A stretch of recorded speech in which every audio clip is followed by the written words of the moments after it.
заяа дагуу их өвдөөцийн удам болсон Монгол түмэн сайхан амарч байна уу? Соён гэгэрүүлэгч телевизээс 3 дахь жилдээ бэлтгэн хүргэж байгаа баг уралдаан Эрдэмийн чуулганы ээлж дугаар эхэлж байна. За өнгөрсөн 3 жилийн хугацаанд Монголын ард түмнээс энэ цагт оюунтай төрж монголчуудаа оюун санааны хувьд шинэ төвчөнд жолоодох олон сайхан эрдэмтэн, судлаач нар, докторууд та бүхэнтэй уулзаж үнэтэй сайхан сургаалууд нийгэмд тулгамдаа дугаа олон гарцуудын талаар сонирхолтой яриаг хөрвүүлсэн байгаа. За ингээд баг уралдаан Эрдэмийн чуулганы ээлж дугаар маань өнөөдөр эхлэх гэж байна. Нямгаргийн налгар сайхан амралтын энэ өдөр үзэгч та бүхэн нэгэн ухаарал, нэгэн шинэ мэдээлэл, олон сайхан өнцгүүд, шинэ санааг олж авна гэдэгт итгэлтэй байна. За ингээд өнөөдөр манай хуралдаан сэдэв бол Монгол ухаан, Монгол ухаарл. Бид Монгол ухаан, монголчуудын төр барих ухаан, хаан ухаан, хатан ухаан, Чингис ухаан гэд янз бүрээр ярьдаг. Тэгвэл энэ Төв Азийн чийжинд нүүдэлчин гэсэн нэрийн дор олон сая жил хүн төрлөختний үүсэл гарлын баталгаа болон амьдарч байгаа монголчууд ертөнцийг үзэх ямар ухаантай бид юуг хэрхэн ухаарддаг юм бэ гэдэг талаар та бүхэнтэй өнөөдрийн хуралдаагаар ярилцах болно. За ингээд студид хүрэлцэн ирсэн зочдоо та бүхэн танилцуулъя. Миний зүүн гар талд Монгол Суу ухааны Монокол академийн ерөнхийлөгч, физикч, философч, монгол судлаач, доктор Зулаагийн Батутун хүрэлцэн ирээд байна. За Батутун гэдэг энэ сайхан судлаач монголчууд бидний дунд өнөөдөр мөр зэрэгцэн амьдарч Монголын ард түмнийг соён гэгэрүүлж оюун санааны шүн төвшөнд гаргахын төлөө олон зүйлийг цаг наргүй хөдөлмөрлөн сууж гаргасныг үзэгч та бүхэн мэднэ. За манай Батутун докторыг Монгол Суу ухааны 11 ботвол цувралаар арснаар өөрсдийнхөө үгдээцийн хийж бүтээж ирсэн агуу их түүхийг мэдэх гэж оролцсон олон монголчууд унших сайхан ширээний номтой болсон байгаа. За энэ ташрамд хэлэхэд энэ Монгол Суу ухааны 11 бот маань 12 бот болж англи, герман хэл дээр шинээр бичигдэн тун утгагүй өрөнд тийш мөрөө гарах гэж байна. Энэ л ном монголчуудын бахархал, монголчуудын нүүр царай нэгэн оюун санааны шинэ үрэнд болон хүн төрлөختөнд биднийг танин мэдүүлнэ гэдэгт итгэлтэй байна. За өнгөрсөн хугацаанд бол манай доктор Зулаагийн Батутун бол нийт 40 гаруй номыг гаргасан байгаа. За маш олон энэ номууд бол бүгд өвгдээцийн агуу их ухааныг өнөө цагт мартагнаж өөрсдийнхөө түүхийг бараг ойлгохгүй шахан болтлоонд төрсэн бидэнд маш олон зүгчийг ухаарлаг өгснийг та бүхэн мэднэ. ертөнцийг таних уу туслах уу гэсэн 9 цуврал анх гарч явах үед бол энэ л хүний нэрийг бол монголчууд тэр дундаа номонд шимтдэг олон бол маш их мэд болсон байгаа. За түүнчлэн сүүлийн үед бас нэгэн дуйлаан тарихаар сайхан ном хийгээд байгаа нь Японы Сумаа дахь Монгол нууц гэсэн ном байгаа. Англи, герман, япон хэл дээр гарах энэ л ном дэлхийд дахинд гайхагдсан Монгол хүний хүч чадал, ген потенциалын талаараас хүн төрлөختөнд ахин нэгэн шинэ шууган гаргаж тавина гэдэгт итгэлтэй байна. За ингээд Батутун докторийн цаа талд бас нэгэн эрхэм хүндтэй зочин хүрэлцэн ирээд байна. Монгол улсын гавьяач жүжигчин, Нэгдсэн үндэсний байгууллагын хүүхдийн сангийн элч дуучин, Монгол хатан ухаан тэнхимийн жинхэнэ гишүүн Төмрийн Ариуна хүрэлцэн ирээд байна. За ингээд зочдоо энэ өдрийн мэндийг хүргэе. За манай гавьяат бол маш олон жилийг Монголын урлагт зориулсан байгаа. Урлагаар Монголын ард түмнийг соён гэгэрүүлнэ гэдэг бол яалтчгүй дуучин хүний томоохон үүрэг байгаа. 15 насндан анх дуулж байснаас хойш эдүүгээ хэдийн 25 жил тасралтгүй Монголын урлагт зүтгэж явна. За ингээд мөн түүнчлэн Нэгдсэн үндэсний байгууллагын Хүүхдийн сангийн элч дуучин гэсэн эрхэм нэрийг Аз ТV-с анх удаа бас олон уран бүтээлч нараас олон дуучдаас шалгаран хүртэж 2001 онд Нэгдсэн үндэсний байгууллагын 10 дугаар тусгай чуулганд заа гэж хэлье гэсэн дууг тэрл энэ дээрээс ихшиглүүлж монголчуудын Аз дахины бахархал болж энэ дуу бол тэр жилээс хойш олон удаа ЮНЕСКО Нэгдсэн үндэсний байгууллагын энэ дээрээс дэлхийд даяар цангиж ясныг та бүхэн бол мэднэ. За тэгэхээр энэ л хоёр зочин бол өнөөдөр та бүхэнд Монгол ухаан, Монгол ухаарлын талаар ярих болно. Тэр дундаа эмэгтэй доктор, эмэгтэй гавьяат энэ л усууд өнөөдөр Монголын нийгэмд ямар үүрэг гүйцэтгэж, юу бодож, ямар гайхамшигтай үн цэнтэй сургаалыг хэлхийг үзэгч та бүхэн 99 минутын турш үзэх байгаа. За ингээд зочдоо энэ өдрийн мэндийг хүргэе. Юуны өмнө доктор танд эхний асуултаа тавихад олон ухаарл, ухаан, оюун тархитай хүний талаар бид ярьдаг. Тэгэхээр таны бодлоор, таны судалснаар, таны өнцгөр бол ер нь ухаан гэдэг маань яг базаад юуг хэлж байгаа юм бэ? Ухаан гэдэг бол маш энгийн хэлбэл арга билэг хоёрын нэгдэл. Хүн дээр буулгаад аваад ирвэл хүнд араатан сэрхүү, хүн сэрхүү гэж хоёр сэрхүү байдаг. Араатан сэрхүү бол уух юмсан, идэх юмсан, унтах юмсан, амрах юмсан, жаргах юмсан, цэнгэх юмсан, сэгсдэх юмсан, архитах юмсан, наригдах юмсан гэдэг энэ махан биенээс гардаг сэрхүү хэрэгцээ. Түүнийг хангах гэсэн хүсэл. Харин хүн сэрхүү гэдэг бол нөгөө биднийг амьлуулдаг, биднийг ухамсартай, тархитай, оюунтай болгодог тэр сүнс буюу мөн чанар гэж байгаа. Тэр мөн чанараас гардаг мэдх юмсан, сурах юмсан, чадах юмсан, гээгэрх юмсан, хайрлах юмсан, инэрх юмсан, уучлах юмсан, өршөөх юмсан гэдэг энэ хүсэл, энэ сэрхүү гэлж байгаа. Энэ хоёр яг тэнцхийг л ухаан гэж байгаа. Тэгэхээр монокол нийгэм гэдээ ярьж байгаа. Тэгэхээр энэ нийгэм ямар үдцтэй нийгэм юм хязээ бүрэлдэн тогтож байсан ямар ухааны хүндрэлтэн сургадгийн гэдгийг эргээд үзэгчтэй дахин нэг сануулад хэлээд өгөхгүй. Суурин иргэншил түүхэн хөгжлөхийн явцад 4 том нийгмийг байгуулсан байдیں۔ За фармацийн онолоор аваад үзвэл хүмүүсийн нийтлэг мэддгээр нь фармацийн онолоор аваад үзвэл энэ бол хувийн нэгдлийн нийгэм, боолын нийгэм, феодалын нийгэм, капиталист нийгэм. Өнөөдөр хүн төрөлхтөн ардчилсан нийгмийг байгуулж байгаа гэх боловч яг үнэндээ бүгд капиталист нийгэм, зэрлэг капиталист нийгмийг байгуулаад явж байгаа. Тэгвэл нүүдэлчэд өөрийнх нь түүхэн сая жилийн хугацаанд бас 4 нэг гмиг биш, нэг химиг байгуулсан. Тэр нь нэгдүгээрт өтүүгээ нийхэм, хоёрдугаарт Монголын нийхэм, гуравдугаарт Манукул нийхэм, дөрөвдүгээрт Хөх Монгол нийхмийг байгуулсан. За тэгвэл тэр өтүүгээ нийхэм гэдэг бол ерөөсөө л хүмүүс 6 биетэй нэг толгойтой могоо мэт амьдрах ийм үзэл санааг, ийм философиг, ийм оршин амьдрах хуулийг дагаж хэрэгжүүлж тэрнийг нийтээрээ энэ хууль зүй тогтолыг нийтээрээ дагаж мөрдөжсэн ийм нийгмийн цаг үе. А хоёр дахь нь тэр Монголын нийхэм гэдэг бол мэдгч нэгэнтэй болсон нийгэм гэж. Овг омгууд нэгдээд, отог бүлүүд байгуулагдаад, отог бүлүүд нь цаашаа нэгдээд Монгол аймаг холбоод болж өргөцсөн. Монгол аймаг холбоод болж өргөжих үед тэр аймаг холбоодыг ахалж удирдах 5 тусгаар тогтнолыг бэхжүүлж авч явдаг тийм нэг удирдагч, засаглагч төрж гарч ирсэн. Энийг Монголын буюу мэдгч нэгэн гэж хэлж байгаа. За энэ өөрөөр хэлэх юм бол энэ юу болсон гэхээр ерөнхий сайттай болсон үе. Дараагаар нь Манукул нийхэм гэж. Манукул гэдэг нь Манукол гэсэн үг. Ману гэдэг нь манай гэсэн үг, кол гэдэг нь гол гэсэн эртний үг Монгол үг. Харамсалтай нь өнөөдөр шинжлэх ухааны эрдэмтэд олон хүмүүс Манукул гэдгийг гадаад нэргээд андуураа сууж байгаа. Эртний үг Монгол үг. Энэ маш энгийн хэлэхэд зүгээр л парламент гэсэн үг. Өөрөөр хэлэх юм бол Манукул нийхмийн үед одоогоос 100000 жилийн өмнө одоо тэр айлын 5 тусгаар тогтнолыг бий болгоод авч явж ирсэн анд нар нийлж хуралдаж аймаг холбоотынхаа Монгол аймаг холбоотын асуудлыг хамтдаа шийддэг болсон байна. Энэ үе өөрөөр хэлбэл парламент үүссэн байна. Энэ үеийг л Манукул нийхэм гэж хэлж байгаа. За Хөх Монгол нийхмийн үед бол яасан юм гэхээр зэрэг энэ Манукул одоо парламентын бий болгосон бодлого шийдвэрийг хэрэгжүүлдэг юм засаглал бүрэн утгаараа бий болж Чинчвэлэн буюу их засаг байгуулагдсан. Тэр их засаг байгуулагдсан цаг үед бол Монгол нүүдлийн соёл төгс төгөлдөр утгаа болж Монгол улс их Монгол улс болж засаг нь их засаг болж мянган уучлалт гэгэрлийн их засгийг байгуулж ингэж Монгол бадарсан түүхт. Нийгэм нь бол Хөх Монгол. Хөх Монгол нийгэм байх нэ. За тэгэхээр Манукул гэсэн үгийн утга бол ийм байх нь. Манукул нийгэм гэдэг бол яалтч бүгдээрийн хэлцэж хамгийн том ухааныг өгдөөцийн өгөгдлийг олж авч энэнгээр амьдралын бүхэл зам мөрийг замнуулах тэр үндсэн үзэл санаа байх нэ. За тэгэхээр та бол бас Монголын урлагт маш олон жил маш эрч хүчтэй явж байна. Таны 150 гаруй дуу 20 гаруй бие даасан уран бүтээлийн одоо тоглолтууд за 40-од клип бол хэдийнэ одоо Монголын урлагт өөрийн гэсэн байр суурь үнэтэй байр суурь эзэллээ. Тэгэхээр ер нь энэ урлагаар залуучуудыг хүмүүжүүлэх, урлагаар ард түмнийг хүмүүжүүлэх, урлагаар улс орноо өнгөтэй өвдөлтөй болгох гэж асуувал та энэ дэр одоо ямар чухал зүйлсийг хэлэх вэ? Урлагийн ер нь хүмүүжүүлэх үүрэг нь юундаа байд юм бол? За ер нь бол миний хувьд бол би Болгарын урлагийн дэд сургуульд академик боловсролыг эзэмшиж ирээд Монгол улстай ирээд урлагийг түгээх, за мэргэжлийн урлагийг олон түмэнд таниулах үйлсэд анх ирээд дуулж байхдаа бол за би сайн чадварлаг дуулах хэрэгтэй юм байна. Сайхан тоглолтуудыг хийх хэрэгтэй юм байна. Сайн одоо энэ урлагийг цогцоор нь хүмүүст хүргэх ёстой юм байна. Мэргэжлийн урлагийг олон түмэнд илүүтэйгээр таниулах хэрэгтэй юм байна гэсэн ийм сэтгэлгээтэйгээр ирж ирсэн. Тэгээ энэ 20 гаруй жилийн хугацаанд дуулах энэ одоо хугацаанд урлаг гэдэг бол хүмүүст бол асар их одоо дээд ухаарлыг өгдөг юм байна.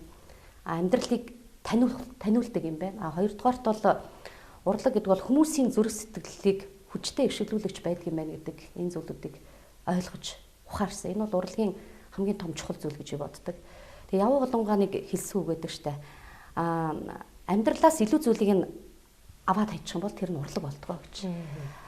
Тэгвэл энэ урлагийг энэ танин мэдүүлэхэд тэр дундаа мэргэжлийн урлагийг үзэгч олонд хүрэхэд залуучууд хойч ирээдүйд тэр залуучуудыг соён гэгэрүүлэхэд тийм үү тэрийг эх оронч үзлээр төлөвшүүлэхэд урлагаар дамжуулж хүүхдүүдийг зөв хүмүүжүүлэхэд ухааруулахад бол урлаг бол маш их агуу үүрэгтэй байдаг. Энгийн мөртлөө агуу үүрэгтэй байдаг. Энэ зүйлээр дамжуулж би урлагт ер нь урлагийн хүн ганцхан авьяастай байхаас гадна урлагийн хүн бол өөрөө хүн байх хэрэгтэй байт юм байна. Нөгөөтэйгөр энэ үзэгч олныг тэр дундаа ирээдүйн хойч үеэ бид жинхэнэ хүн шиг хүн болгож төлөвшүүлэх хэрэгтэй юм байна урлагаар дамжуулж. Гэдэг зүйлийг ойлгож ухаарч тэгээ энэ урлагаар олон тэр дундаа дууны урлагаар тэр дундаа тэр дуугаар дамжиж гарч ирдэг тэр клипийг дүрсжүүлэх тийм үү. Мөн тоглолтод оролцох тэр үйл явцуудаа бид нар илүү их олон түмний зүрх сэтгэлд хүргэх тэр том их шиглүүлэгч байх хэрэгтэй байдаг юм байна. Урлаг гэдэг бол өөрөө асар их том тунхаглагч юм байна. Нөгөөтэйгөр урлаг гэдэг бол амьдралын дуулал байдаг юм байна гэдгийг ойлгож өгч явж байна да. За их тийм цаагуур нь яг гүн гүнзгий хэлбэрийн биш агуулгах талаас нь тав сайхан тодорхойлж хэллээ. Тэгэхээр та бол рок попын их том оргил дээрээс Монгол хатан ухаан руу орсон хүн. Тэгэхээр рок поп гэхэлэр энэ хатан ухаан уламжлалаас илүүтэй зайтай магадгүй өнгөрсөн лүгээ биш ирээдүйн рүүгээ хардаг залуучуудтай их тийм ойр дотн байдаг. Энэ л одоо урлагийн том попод хатан ухаантай холбогдсон шалтгаан бол нэлээд нарийн баг. Тэгэхээр таны ер нь үнцэг таны нүдээр Монголын энэ хатан ухаан гэдэг яг юу юм бэ? Энэ юугаараа бас онцлогтой юм бол? Хатан ухаан гэдэг бол амьдралыг засах ухаан. Тэр дундаа хүн өөрийгөө болон өөрийнхөө тарих оюун сэтгэлийг засахад суралцах ухаан юм. Тэгэхээр яг Монголын түүхэнд хаттууд одоо хатан ухааны үүрэг оролцоо улс гэрт оролцох үүрэг оролцоо төр улсаан засахад үүрэг оролцоо ямар байсан гэдгийг манай хатан ухаан танхим бол одоо энэ олон эмэгтэйчүүдэд үүнийг таниулан мэдүүлэх, түгээн сурталчлах, мөн сургалтыг зохион байгуулах, лекц унших ийм арга хэмжээнүүд бол энэ ойрын 2 жилүүдэд бол ийм үйл ажиллагаа явагдаж байгаа. Тий. Би зөвхөн юу гэж бодож байна гэхээр ер нь бол энэ хойч ирээдүй энэ залуучуудаа бид нар энэ хатан ухааныг тэр дундаа энэ өөрийгөө засах ухааныг, амьдралыг засах ухаанд сурахын тулд бид өөрсдөөсөө эхлэх ёстой гэж боддог. Яг гэвэл бид эхчүүд тийм ээ. Их хүн гэдэг бол амьдралын хамгийн гол ноён нуруу буюу тэр өрх гэрийн дотоод одоо асуудлыг үүрч явдаг, зохицуулдаг. Тэгэхээр их хүн энийг хийж гүйцэтгэснээр өөрөө зөв үлгэр дуурайлтай байснаар тэр өрх гэр бол төвшин амгалан байна тийм ээ. Их хүн өөрөө тэр амьдралыг засахад зөв одоо байснаар үр хүүхдүүдтэй зөв үлгэр дуурайлтай байна. Тэр амьдралыг гэгэрүүлэгч одоо эзэн байна тийм үү.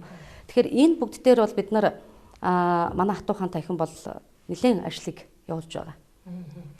За хоёул эргэн ярилцахтаа одоо ер нь энэ хатан ухааныг ойлгосноор уран бүтээлч юм юунд төвлөгдөж байна вэ гэдэг талаар ярих болно. Тэр хооронд би доктортой нэг зүйлийг ярих гэдэг. Өнөөдөр бол олон судлаач эрдэмтэд бол яалтчгүй цаг үеийн одоо их шаардлагаар оюун санааны эрхчлөлөг олсноор бол Монгол ухааныг өөр өөртөө өнцгөөс бол тайлбарлаж байна.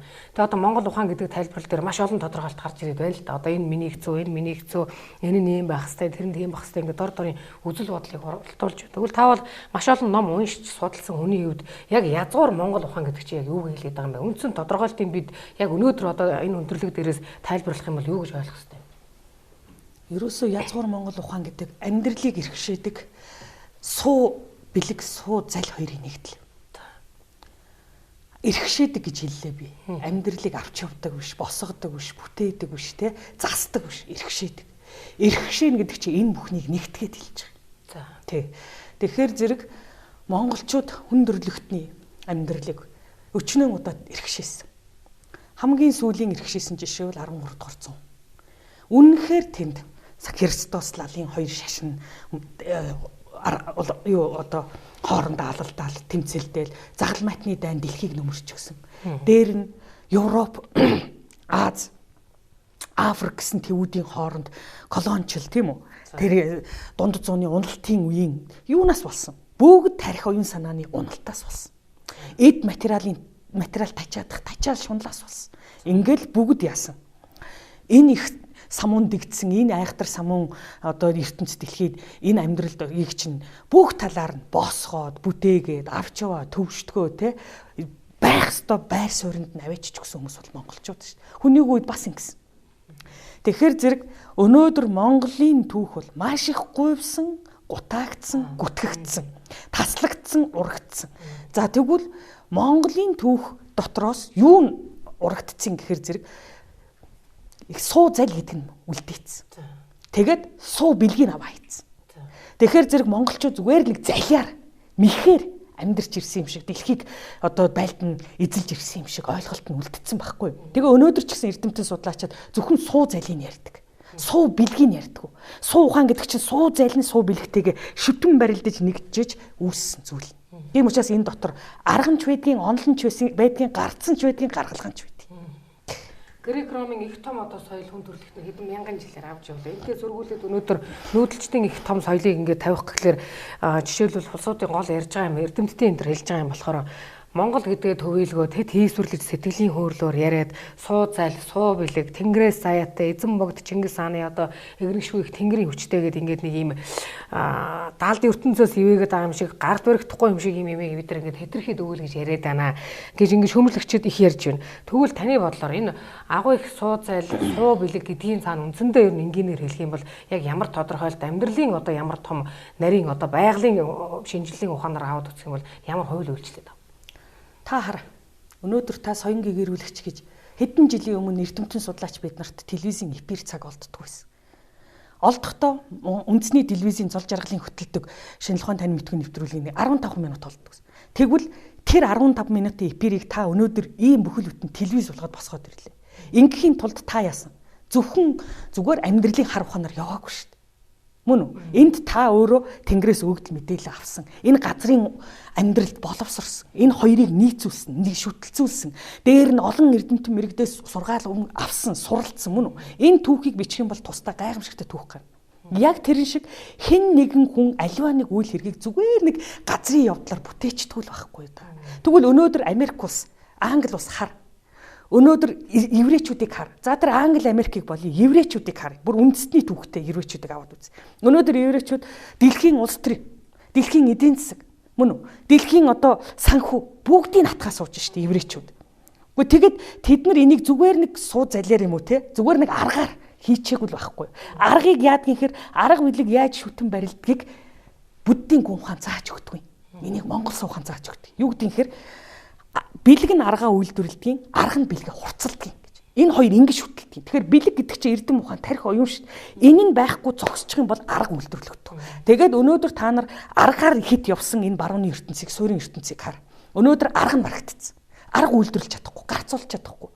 Тэгэхээр зүгээр өнөөдөр бид нар хитрхи юмыг хитрхи эгэл даруу гэхэд ингэж үнгүүдүүлж хаях юм бол өнөөдөр энэ хүн төрлөختөн дотор чинь мөн чанарын даалгавартаа, сүнсний даалгавартаа ирдэг өчнөн хүмүүс байдیں۔ Тэд нар үйл хэрэгэ бүтээгээл буцдгийг. Гэхдээ энийг зүгээр нэг Чингис хаан бол эгэл даруу гэхэд дэндүү эгэл даруу амьдэрсэн. Тэр хүн ганц зураг зуруулаагүй, ганц хөшөө босгуулаагүй, ганц ном бичүүлээг өөрийнх нь тухай. Тэгээ өнөөдөр Чингисийн дүр төрхийг ч бид нар мэдэхгүй байж 7 тэрбум хүн бүгд яагаад энэ зүрх халуун зүрх сэтгэлдээ Чингис гэж мэдэхгүй ч гэсэн мэдрээд шүтээд байгаа юм. Тэгэхээр энэний цаана нэг юм байна да. Дэлхийг төвшдгөн гэдэг тийм амар ажил биш. Өнөөдөр 20 их гүрэн нийлчгээд дэлхийг төвшдгөж чадахгүй. Тэгвэл Монгол гэдэг сая хүрэхгүйхэн амттай ганцхан улс яагаад 13 дугаар зуунд дэлхийг төвшдөг гэсэн. Энийг зүгээр нэг газрын ухаанаар, зүгээр нэг санамсаргүй явдлаар хэн нэг хүн гидсэн ээлж бодож хөвж байгаа хийчдэг ажил биш л дээ. Тийм учраас манайхан бас хит юмыг няцаахта үгүйсгэхдээ бигэж болдгүй. Их хүнийг баг хүн шүүдгүй гэж Чингис хаан хэлсэн. Тэгвэл энэ их үйл хэргийн чинь тулд зориулагдсан төрсөн хүн байдгийн. Жишээ нь давгдар жаврах төрсөн хүн. Тэр хүнийг ийм том үйл хэргийг дахиад тэрийг давтаад бүтээх. Хүн болгон давтаад бүтэхгүй яасан. Чингисийн тэгвэл энэ амжилтыг хүн болгон дахиад давтаад дуртай аавын монгол хүү бүтэхгүй яасан. Өнөөдөр чадахгүй өнөөдөр шинжлэх ухааны гэж байгаа энэ одоо их хорон гүрний арга туршлагаа суралцсан гэж байгаа энэ гадаад очиод харьд очиод харийн эрдэм ухаанд боловсроод ирсэн бүх хүмүүс байна. Ганц хуулийнхаа тогтолцоог өөрчилж чадахгүй. Ганц эрүүл мэндийн тогтолцоо өөрчилж чадахгүй. Ганц боловсролынхаа тогтолцоо өөрчлөхгүй. Улс төр эдийн засаг энэ улс төрийн намынхаа тогтолцоог өөрчилж чадахгүй ийм тэнэгүүд тэгээд Чингис хааныг зүгээр нэг өөршгөө мал явсан юм шиг бодож ивэл энэ андуурл байхгүй. Зааварлаа баярлалаа. Хоёулаа эргэн ер нь Монголын төр төсвийг 2220 жилээр ярьж байгаа бол энэс урагшлуулж ярих эрдэмтэд их гарсан. Та ч гэсэн энэс урагшлуулсан фактор сонин содон мэдээллүүдийг хэлэх бах энд яриагаар эргэн уулзах болно. Тэр хооронд одоо Монгол улсын гавьяа жүжигчин дуучин Ариуна гэдэг хүн хатан ухаан тэнгимийн одоо жинхэнэ гишүүн болсноор хатан ухаанаа судалснаар уран өмнөх хийжсэн уран бүтээлээс хатан ухаантай одоо энэ жилүүдэд холбосон уран бүтээлийн ямар ялгаанууд гарч ирдгийг, ямар ухаарлууд гарч ирдгийг, энэ нь эргээд ямар үр шимээ өгдгийг яг өөрийн уран бүтээлийн практик дээр тулгуурлан манаас үзэгчдэд хэлж өгөхгүй. Хатан ухаан танхимын жинхэнэ гишүүнээр ажиллаад би 3 дахь жил рүү ажиллаж байна. Тэг жинхэнэ гишүүнээр ажиллаад Зүгээр хатан ухаанд орохоос өмнө би уран бүтээлчийн хувьд бол маш их олон эрэл хайгуулыг хийж явсан л та. Тэгээ яг одоо өөрийгөө хувь хүнийхээ хөгжүүлэхийн тулд тийм ээ бэлтгэл сууж үзлээ. За буддийн гун ухааны философиг бас судалж олон эрдэмтэн, доктор, судлаач нартай хүртэл уулзаж ингэж ярилцаж явж байсан. Зүгээр эх орны тухай, байгалийн тухай, хүүхдүүдийг тэр хүмүүжүүлэхэд нь төлөвшүүлэхэд нь зориулсан тэр янз бүрийн олон сайхан дуунуудыг дуулж ирсэн. Гэхдээ би тэр үед би ямар сэтгэлгээгээр дуулж ирсэн гэхээр зүгээр би бол эх орноороо бахарх чинь, Монгол улсаараа бахарх чинь гэдэг тийм омогшлоор дуулж байсан болохоос тэрний цаад гүн ухаан, тэр эцэг өвдөөцийн одоо суу ухааныг тийм ээ, тэр хаттынхаа тэр хатан цэцэн мэрэгэн ухаантай байсан, гэргийн мэрэгэн цэцэн ухаантай байсан, яаж өрх гэрээ түшигдэг байсан, яаж эр нөхрөө авч явдаг ухааныг яаж залдаг байсан, үр хөвгтүүдээ яаж соён гэгэрүүлдэг байсан, тэр ухаануудыг бас төдийлөн сайн мэддэг ч юм шиг, мэддгүү ч юм шиг тийм ээ, түүхээ ойлгодог ч юм шиг, ойлгодгүй ч юм шиг ийм л бид нар одоо явж ирсэн шүү дээ. Тэгэхээр бидний үед бол эцэг их маань бас тэр зүйлийг бас төдийлөн сайн бидэнд ярьж өгдөггүй байсан шүү дээ. Тэгэхээр тэр үеийн уран бүтээлийг яг би үгүйсгээс илүү үгүйсгэж бас болохгүй байх гэж бодож байна. Ягаад гэвэл бас тийм ч бас тийм төгс төгөлдөр дүүрэн байсан гэж бас хэлж чадахгүй. Тэгэхээр энэ хатан ухаанд боловсрсноор наандаж би уламжил зохистой эрдэм ухаанууд 25 эрдэм ухаан байдгийн байна. Эмэгтэй хүн одоо өрх гэрийн эзэгтэй байхын тулд, эмэгтэй хүн айл эрийн эзэгтэй байхын тулд, эмэгтэй хүн эхлээд яах ёстой, ямар одоо зүйлээс одоо салах ёстой юм тийм ээ. Өөрийнхөө авгаа чанараасаа салах ёстой, гэргийн мэрэгэн цэцэн ухаанд өрх гэрээ залахын тулд яаж өр хөвгтүүдээ хүмүүжүүлэх ёстой гэд энэ олон зүйлүүдийг өөрийнхөө амьдрал үйл хэрэгтэй, уран бүтээлийнхаа үйл хэрэгтэй энэ хатан ухаанаа холбож цааштай уран бүтээл бас нэлээд утга агуулгын хувьд нэлээд ач холбогдолтой. Нөгөөтэйгүр Монголын хойч ирээдүйд энэ уран бүтээлээрээ дамжиж юу хүрэх гэж байгаа юм бэ гэдэг зүйл дээр илүү их анхаарч ажиллаж байгаа. Таны дуулах дууны сэдвүүдэд дандаа одоо монголчуудын бахархал болсон тодотгож залуу үедээ хэлж өгөх шигтгэх ёстой тэр сайхан санаанууд бол орж байгаа юм байна лээ.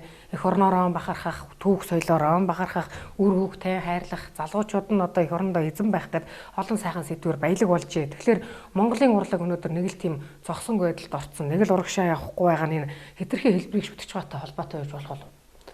Та бас яг зөв хэллээ. Яг миний уран бүтээлч бидний хувьд бол бид урлаг гэж юу юм бэ тийм үү? Урлагийг бид бүтээж явна гэж ингээл те урлагийг бид тойрвож явна, сайхан уран бүтээлийг хийж явж гин гэдэг тийм хандлагаар бид уран бүтээлтэй ханддаг шүү дээ. Гэтэл яг өнөөдөр урлаг маань аль талаасаа илүү хөгжөөд байгаа юм бэ гэдэгт бид бас илүүтэйгээр их анхаарч үүнд шүүмжлэлтэй хандах цаг болсон гэж боддог. Яг тэгвэл өнөөдөр урлаг маань илүү их entertainment гэдэг маань өөрөө үзүүлэх буюу үзүүлбэр шүү дээ. Шоу entertainment үзүүлбэр талдаа илүү хэлбэр талаас илүү хөгжчихсэн. Нөгөөтэйгүр хэлбэр талаасаа хөгжсөн юу гэхээр хүмүүсээс илүү их тасарчихсан. Тэр нь юу гэхээр зөвхөн гадаад гоо үзэмж имиж дүр төрхөөр юм уу тийм ээ. Эсвэл илүү их одоо хошин шог байдлаасаа ч юм уу. Эсвэл хитрхийн харийн урлагийг одоо шүтсэн ийм байдлаар явж ирдэг. Нөгөөтэйгүр бас амьдралаас холдчихсон. Гурав дахь нь юу гэхээр хүмүүсийн зүрх сэтгэлээс дэндүү холдсон байгаа учраас урлаг дэндүү химнэлийг хөөдөг болчихсон. Тэгэхээр ийм урлагийг бид өөрсдөө хийж бүтээчгээд, урлагийнхан бид хийж бүтээчгээд өнөөдөр бид урлагийг чанартай байна гэж ярих нь бол одоо бас үнэхээр юм бас манай урлагт орж иж байгаа, сүүлийн жилүүдэд орж иж байгаа бас нэг мөхлийн хэлбэр гэж бодож байна тий. За үнэхээр бас ялтчгүй их зөв зөвтэй санааг л хэлж байна. Урлаг бол ухаарл учраас өнөөдөр Монгол ухаарл гэдэг нэг хуралдаан сэдвтэй гавьяатыг бол урьж оролцуулсан байгаа. Олон мянган одоо үзэгч фэнүүд нь энэ л хүнийхээ дууг сонсож энэ хүний дууны тэр хөг аялгау дууны шүлгээр бас ухаарл авдаг учраас та бүхэнд бас үнэтэй сайхан санагдаж байгаа хаа. Тэгэхээр доктор энэ 2220 жилийн түүхтэй Монголын төр барих ухаан гэж бид албан ёсоор одоо тэмдэглээд нэг оныг хөтчлээ. Сүүлийн үед бол энэс урагшлах түүхийг бол бид баримт тавин ярьж байгаа ч гэсэн баримтууд бол цөөхөн байна гэж. За Хятадын маш олон их сурвалжууд дээр мэдээж Монголын түүхийг бичиж үлдээсэн байна. За тэр Арабын хаалттай ертөнцид бол бас Араб Перс хэл дээр Монголын түүхүүд байна. Тэгвэл энэс урагшлуулад бид түүхээ хөөх юм бол төрт ёсоо хөөх юм бол ер нь хэр удаан цаашаа явж байгаа бол. Одоогоос 100 мянган жилийн өмнө. За 2220 жил гэдэг бол 80 настай өвгнийг 8 настай балчир болгож харж байгаатай ижлэгүүл явц. Түүхээ мэдэхгүй хүн бол ой төрсөн сармагчин лугаа адил гэж. Бид нар яг ой төрсөн сармагчин болсон баг. Тийм учраас Чингис хаан нэг дэлхийгээрээ хараагүй үзээгүй мөртөө 800 жилийн өмнө тогтоосон тэр төвшин сайхныг амтлаагүй мэдрээгүй биеэр үзээгүй мөртөө өнөөдөр бүгд бишрээд мэдхгүй ч гэсэн мэдрээд биширч хахад бид нар өөрсдөө дотроос нь яцаагаа сууж байгаа. Үнэхээр сармагчин лугаа болцсон байхгүй. Дээр нь түүхээ мэдэхгүй. Түүх ярихаар одоо энэ түүхч түүхийн өрөөлөн энэ судлаачд гэдэг байгаа энэ их мэдэм хэрэгч чинь яаж ийм хэр зэрэг зүгээр л баримтаа гэдэг байхгүй. Алтан дээд гэрээг баримт биш гэж байгаа. Их сурвалж биш гэж байгаа. Тэгвэл нууц товчоог ямар баримт хийх, ямар их сурвалж хийх. Нууц товчооны их гэж олдоогүй шүү дээ. Хятад хэл дээр бичигдсэн хятад хуулбар болцсон. Сураг сонсох нь 13 дугаар зуунд арабууд Монголын хааны ордны намын сонд байдаг ганцхан хувь байдаг судруудыг хулгайлж авч явсан. Тэгээд тэн дотор нууц товчоо орсон. Нууц товчоог арабууд аваачаад нэг гуйвлсан баг. Тэрийг хятадууд аваад өөрийнхөө хэл дээр хөрвүүлээд дахиад нэг гуйвлсан баг. Тэгэхээр 2 гуйвцсан, урагдсан, тасагдсан. Одоо бүгд бид битгий хэл гадаадын эрдэмтэн судлаач төртөл тэрийг булхаануудыг илэрхийлээд гаргаж штэ. Ийм амар гутаагдсан, гуйвцсан, гүтгэгдсэн, худлаа болцсон, урагдсан, таслагдсан түүхээр бид нар тэгвэл нууц товчооныхоо ихийг гаргаад тэр. Тэгвэл их гэж үнэмшээ. Тэгвэл алтан дээд гэрээг их сурвалж бишгээд байгаа юм. Дээр нь нууц товчоо гэдэг үг нь номон дээр байдаг тэр 3 нууц товчоо гэдэг үг бол энэ номон доторхыг шууд утгаар нь ойлгож болохгүй шүү. Нууцлцсан, далдалцсан, ёгтлцсан, кодлцсан. Энийг тайлж ойлгороо гэсэн сануулга байхгүй. Гэтэл яасан? Тэр чигээр нь хөөгөөд явцсан. Жишээ нь энэ нууц товчоог тайлахаар зэрэг хизээж Чингис хаан 8 шарга морьтой байгаагүй. Түүнийг алдаагүй, түүний араас эрэл сурал болоогүй. Харин 8 шарга одны гэр буюу 8 шарга гэдэг галактиктай харьцаж тэндээс өгөгдөл мэдээллийг авч энэ улсаа босгодог 8 оюунд боловсрч исэн байгаа шүү. Гэх мэтлэн ярих юм бол их юм. Монголчуудыг өнөөдөр нууц товчоон дотор бүрчөн гоо марлын удам гэдэг. Тэгсэн чинь тэрийг гадаадынхан гуйлаад юу гэж бичиж гэнэ гэж. Монголчууд бол буг чон хоёрын эрлий зүт гэж хэлж байгаа. Ингээд доромжилж байгаа. А гэтэл тэр бүрчэн гоо марл гэдэг чинь тэр дээр байдаг. Ургийг яаж бүртээдэг, удмыг яаж бүтээдэг, алтан ургийг яаж төрүүлдэг, тэр бүх удмын мэдээллийн сан оршдог тийм одны гэр байж байгаа байхгүй. Тэрнтэй холбогдож алтан ургийг үүсгэсэн байна. Гэх мэтлэн энэ эрдэмтэн судлаачид гэдэг чинь хитрхи пакт баримт гэж гүйсээр байгаад хитрхи материалжаад ингээд судалгаа зогсцсон өнөөдөр. Яг урлаг зогслоо гэж түрүү ярьдаг шиг шинжлэх ухааны судалгаа зогсцсон. Тэгэхээр зэрэг би юу хэлэх гээд байгаа юм гэхээр Монголын төрт ёсны түүх 2200 жил биш ээ. Энэ бол 100 мянган жил. Тэрний хамгийн анхны пакт гэвэл одоо Монголын газар нутагт байгаа буган соёлын хөшөөнүүд байгаа. Буган соёлын хөшөөнүүд дээрх чинь буган бичиг гэдэг юм. Энэ эхийн эрхт ёсны үед эртний хатан ухаан дээд ээжүүд энэ хөшөөн дээрх энэ бичээсээр тэр мон ухамсар буюу 6 биетэй нэг толгоо мэт нэв нэгдэлтэй амьдрах тийм сүлдэн бичээсийг үлдээсэн байна. Тэгвэл эцгийн эрхт ёсны үед эртний хаан ухаан дээд эцгүүд бол энэ буган бичгээр суурилсан хатан бичээсийг бий болгосон хадны сүг зургууд. Ингээд явж байгаа юм. Тэгтэл буган бичгийг өнөөдөр хэн тайлсан? Буган хөшөөг хэн судалсан? 100 мянган жилийн өмнөх баримт байж л биш шүү дээ. Тэгэхээр зэрэг бид нар ингээд одоо манай энэ судлаачид эрдэмтэд бол дэндүү пакт гээд тэгээд одоо жишээ нь ингэнээд за хишиг сүрэн гэдэг хүнтэй өчнөө олон хүн ажил хэргийн харилцаа холбоо, найз нөхрийн харилцаа холбоонд орно. Хүн болгон өдрийнхөө тэмдэглэлд өөр хишиг сүрэн, өөрийнхөө хөгжлийн төвшин тарих оюуны бэлтгэгдсэн байдлаар өөр тодорхойлж бичихэд хэдэн жилийн дараа хишиг сүрэн судал гараад ирэхэд яах вэ? Тэр янз янзын төвшин дүгнсэн хүмүүсийн үгийг бид нар одоо пакт хийгээл яв. Гэтэл тэр нь үнэн байна худлаа. Яг л тэр хүнийг дүгнсэн хүмүүсийн тарих оюуны төвшин өөр. ертөнцийг үзэх үзэл өөр. Гэтэл яг үннээс нь хэн харваа гэдэг. Тэгэхээр яг энэ шиг Монголын түүхийг өнөөдөр араб их сурвалжууд л гэж байна. Бид нар чинь бүгд оюуны тагнуулууд шүү дээ. Хүнээгүй үед Монголын их Монголын үед хүчрэгжээд гараад ирсэн монголчууд яагаад хүчрэг байсны нууцыг судлах гэж ирсэн бүгд оюуны тагнуулууд. Тэд нар санаатаагаар гуйвлж гүтгэж бичсэн ч юм байна. Яг үннээр нь бичсэн ч юм байна. Бид нар ялгаж салгаж авах хэрэгтэй байна. За тэгээ бид яалтчгүй шинжлэх ухаан бол нотлохоо шаарддаг. Тэгээ түн төрөлхтний бүх зүйл шинжлэх ухаанд өнөөдөр баригдаж байгаа учраас бид одоо нотлохоо баримтыг бас хөөн ярих нь бол гарцаагүй юм. Магадгүй бид улаан шовмыг давж бас хэд ингэж задгаарч ярих юм бол үзэгчид төөрөлдөх энэ аюул бол гардаг байгаа. Тэгэхээр энэ алтан дээд гэрээ гэдээ ярьж байгаа. Үнэхээр алтан дээд гэрээ их сурулж байгаа юм бол энийг одоо анх гаргаж тавьсан хүн нь тухайлбал хийн. Энийг одоо албан ёсоор одоо судалгаа шинжилгээнд оруулахаар шинжлэх ухааны академи ч юм уу, яам тамгын газар нь хандсан юм уу байдаг юм уу? Эсвэл энэ нууцын зэрэглэлтэй бүтээл юм уу? Монголчуудын маш олон юм нууцын зэрэглэлтэй өнөөдөр ч гэсэн он цагийг жилийн хад одоо мод бутны дор ажил байл гэж ярьдаг зүгээр. Магадгүй энэ алтан дээд гэрээг бол бас та нэлээд зориг гаргаж их цөөн гэгддэг цаг үед бол ухаануудыг ухаж тайлсан эндээс маш их гаргалгаа онцтой сайхан одоо тодорхойлтууд гарч ирсэн учраас энийг бол бас таны амнаас асуух нь зөв хэрэг баг л та. Алтан дээд гэрээг бол хамгийн анх Тэнгэрээс буулгасан хүн нь бол долоодоо мэрэгэн, чуу мэрэгэн, сорогтон бих гур байгаа. Харамсалтай нь дөрвөн хатны үед бол энэ судрууд араб руу мөн алдагдсан. Ингээд энэ судруудыг дахин бүтээх, дахин Тэнгэрээс буулгах зэрлэгийг бол хаймш хатан, огуул хаймш хатан бол одоо сорогтон бих хатанд айлдсан байдаг. Ингээд сорогтон бих хатан 1248-аас 1251 онд 3 жил сууж иж энэ судрыг буулгаж ирсэн байдаг. Тэгээд энэ судар бол өнөөдөр бидэрт ирсэн. Энэ судрыг бол Нүрзэд гэдэг хүн 15 үе дамжуул чэйжилж ирсэн гэж одоо энэ бидний гар дээр ирсэн хувилбар дээр бичсэн байдаг. Гэвч би бас л судлаач хүн. Би бас л шинжлэх ухааны судлаач хүн. Би физик, математикч хүн. Гэтэл шинжлэх ухаанд нотлох баримт гэж ярьдаг бит зүйлэр их сурвалжаа хийдэг болвол энэ одоо Монголын энэ хүүх түүх, ардын язгуур мэдлэг, язгуур урлаг, язгуур уламжил түүх соёлын дотор болвол ард түмний танин мэдхүйн логик сэтгэлгээний батлах нотлох аргыг бас давхар хэрэгжилж ирсэн байдаг. Энийг шинжлэх ухаан хязгаарч марч болохгүй. Дээр нь би онлайн физик хүн. Онлайн физик математик төртөл теорем гэдэг баталгаа болгож баталж хэрэгэлдэг өгүүлбэрийг дандаа логик сэтгэлгээний аргаар баталдаг. Түүс материалаар их сурвалжаар баталдаггүй.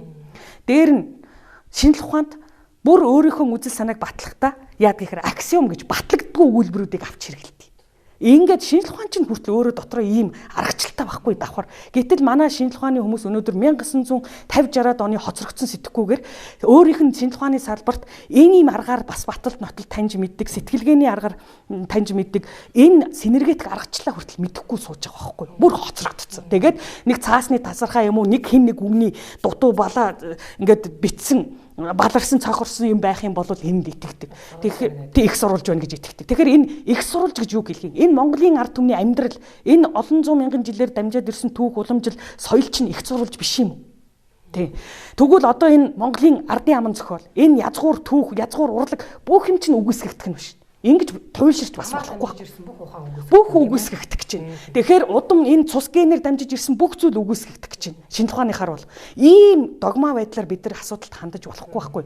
Тэгэхээр энэ алтан дээд гэрээ гэдэг судар бол Нүрзэд гэдэг хүний би бас судалсан юм аа. Үнэхээр чэйжилж ирсэн юм аа, 15 үе дамжуул чэйжилж ирсэн юм уу гэдэг би давхар 2007 оноос судлаад явж байна. Би маш олон 70-80 хүнтэй уулзлаа. Тэн дотроос би Нүрзэд гоотой найзалж явсан тагнуулын газрын ажилтан байсан хүнтэй хүртэл уулзлаа. Үнэхээр бүгд нэг дуугаар Нүрзэд чэйжлээгүй гэдгийг хэлдэг. Тэгэхээр Нүрзэд гоот харин ийм хар хөхөнгийн дэвтэр байсан гэж байна. Энэ байхад яах юм гээд дээр нь цогтөг байсан гэж байна. Тэрэн дээр нь болохоор хуучин монголоор бичсэн, хажууд нь улаан ногоон цэнхрээр ингээд өчнөө ингээд бичсэн тийм дэвтэр байдаг гэсэн гэж. Тэр дэвтэр тэгэхээр хааны газараас хуулагдсан дэвтэр юм уу, олдсон дэвтэр байгаа байхгүй. Тэгэхээр энэ байна. Гэтэл Баруун аймаг, Баян-Өлгийн аймгаас энэ судрын сураг гарсан нодлон. Гараад би энийг чинь сурвалжлаад яваа. Харамсалтай нь тэрийг 30-аад оны хэлмэгдүүлэлтийн үед булсан байгаа газарт. Тэгээд алтан бурхан төвд судруутай булсан нодлон гаргаж ирээд туваар уталтцсан байна. Асар өндөр үнээр. Ингээд эн чинь энэ тэнд сураг нь гарч ийнэ. Дарав талдаа нь боловч ултаа нэгдэр бид нар бас хизээ нэгэн цагт нэг тасархаанч усны ганц бүлгэнч усаа олдох байх гээд хайгаад хөөцөлтөд явж байна. За тэр арабууд бол байгаа. Тэр Перс буюу одоогийн энэ Ираны газар нутагт тэрэнд байж байгаа. Энүүгээр чинь арабын 100 хатныг бэлдээд 100 хатан дор дороо хан өвгүүдээ бэлдээд араб өнөөдөр бас нэг ямар нэг хэмжээгээр хүчрэг явж байгаа нь энтэй холбоотой ч юм бий. Тэгэхээр зэрэг тэрийг булганыг ярих цагаалаа. Тэгэхээр ямар ч байсан их сурвалж баримт нотлогоо гэдэг юмдаа бид нар бас арай салхи оруулж арай өөр өнцгөөс хандаж сурахгүй бол шинжлэх ухааны дотроо шинжлэх ухааны аргачлал дотор хэрэгжилж байгаа аргуудыг бас олж харахгүй бол бид нар хэрвээ ингэх юм бол өнөөдөр Монгол улс үндэстэн ч өөрөө үгүйсгэгдэнэ. За баярлалаа. За яалтчгүй монголчуудын маш олон зүйл бол амаа сан дамжин гэрснийг мэднэ. Бид бол өнөөдөр том номын сан өвгдээцийн илэр балрын судар дүүрэн одоо байшин барилгыг харамсалтай авч үлдээгүйч агуу их ухаарлыг бүгд ам дамжин өнөөдрийн хүртэл авч үлдсэн байгаа. Тэгэхээр Ариуна Гавьятын та бол энэ Монгол хатан ухаан гэдэг имийг өнөө цагт бас олон түмэнд сурчилж, олон сайхан сургалтуудыг залуу үедээ, бүсгүйчүүдээ, үе тэнгийнхэндээ эмэгтэйчүүдэд зохион байгуулж байгаа нь бол үнэхээр соёнгийн гэрүүлэх нийгэм их сайхан ажил юм. Тэгээ магадгүй одоо Монгол эмэгтэй хүн хатан ухаан өөрийнхөө хэн байхыг танина гэдэг бол эргээд тэр хүндээ ч гэсэн амьдралын зөв зам болж байгаа учраас би танаас Монгол эмэгтэй хүн гэдэг ер нь ямар байх хэвтэй юм бол тийм ээ? Таны одоо хатан ухаанаас иш татан ойлгож ухаарснаар ямар байх хэвтэй юм бол өнөөдөр бүсгүйчүүд маань ер нь ямархан тал дээр нь юун дээр нь алдаад байгаа юм бол тэгэхээр энийг бид нөр өнөөдөр байгаа байдал, байх хэвтэй байдлыг ингэж харьцуулбал үзэгчд маань ч гэсэн бас онцтой өөрийн гэсэн зөв дүгнэлт гаргалгыг бас авч болох боломжтой юм тийм. Тэгэхээр та энэ дээр хариулах. За. Ганц мод гал болдоггүй тийм ээ? Ганц хүн айл болдоггүй гэж хэлдэг шүү дээ. Тэгэхээр өнөөдөр яг Монгол их хүний үүрэг ямар байх ёстой вэ гэдэг дээр бид илүү анхаарах ёстой болов. Үүрэг хариуцлага ямар байх ёстой вэ? Гэтэл яг өнөөдөр өрх гэр бүлд энэ их хүний үүргээс гадна эм ухаан гэдэг хоёр зүйл хамтдаа байх ёстой. Гэтэл яг одоо арчилсан нийгэм тийм ээ арчил гараад 20 гаруй жил болчлоо. Тэрнээс өмнө монголчууд манжийн дарангууллын үед байсан те. Энэ үеэс хойш бол Монголд бол эр ухаан, эм ухаан гэдэг зүйл бол бодлохоор харин гүрнийхэн бодлохоор бол холдсон шүү дээ те. Тэгэхээр энэ бодгоор холдсон учраас өнөөдөр Монгол эмэгтэйчүүд зөвхөн өөрсдийнхөө одоо ажил мэргэжлийнхаа хувьд тийм ээ өөрсдийнхөө салбартаа өөрсдийнхөө хийж гүйцэтгэх ажлуудаа маш сайн хийж гүйцэтгэж байгаа. Гэтэл яг өрх гэртээ эргээд ирэхэд өрх гэр бол нэг л төршин амгалан биш тийм ээ. Өр хүүхдүүд нь тийм ээ хүмүүжил хүн чанараар доголдчихсан. Бүгд өр хүүхдүүдээ бид нар амьдралыг эдээр засаглахууд илүү их сургачихсан. Эр нөхөр нь арх ууж тийм ээ агсан согтуу тавьж за нөгөөтэйгүр янз бүрийн газар хор найруулж тийм ээ улс гэр орныг удирдах байгаа нэртэйгээр бидний өрх гэр бүлийн асуудал, улс гэрийн асуудал ямар байгаа вэ? Гэтэл яг энд Монгол эмэгтэй хүний гэргийн мэрэгэн ухаан эмэгтэй хүний хатан мэрэгэн ухаан өрх гэрч тэр улс гэрч тэр үүлэгдэж байгаа шүү дээ. Тэгэхээр энэ эм ухаан эм хүн нь өөрөө эм хүн шиг биш тийм үү? Эр хүн нь өөрөө эр хүн шиг биш байгаа учраас энэ эм ухаан өрх гэр бүлээс асар их холдчихсан байгаа учраас энэ одоо эм ухаан Монгол гэр бүлд маш их үүлэгдэж байгаа. Гэтэл Монгол үндэсний онцлог шинж чанар яг юу байх ёстой юм бэ гэдээ үзэхэд бид тэр Монгол хүний шинж чанар, Монгол хүний тэр экологийг хамгаалах тийм үү, тэр оюун ухааны экологийг хамгаалах тэр бүх зүйл бидний өрх гэрд алдагдсан байдаг. Яагаад алдагдсан байна гэхээр бид хүүхдүүдээ бид нар дөнгөж сургуульд жишээлбэл зөвхөн нэг наачихын миний амьдрал дээр болж байгаа жишээ хэлэхэд би хүүхдээ сургуульд орууллаа. Хүүхд маань төрлөх хэлээр сурахаас гадна харийн хэлийг хамгийн ихээр сурж шүү дээ.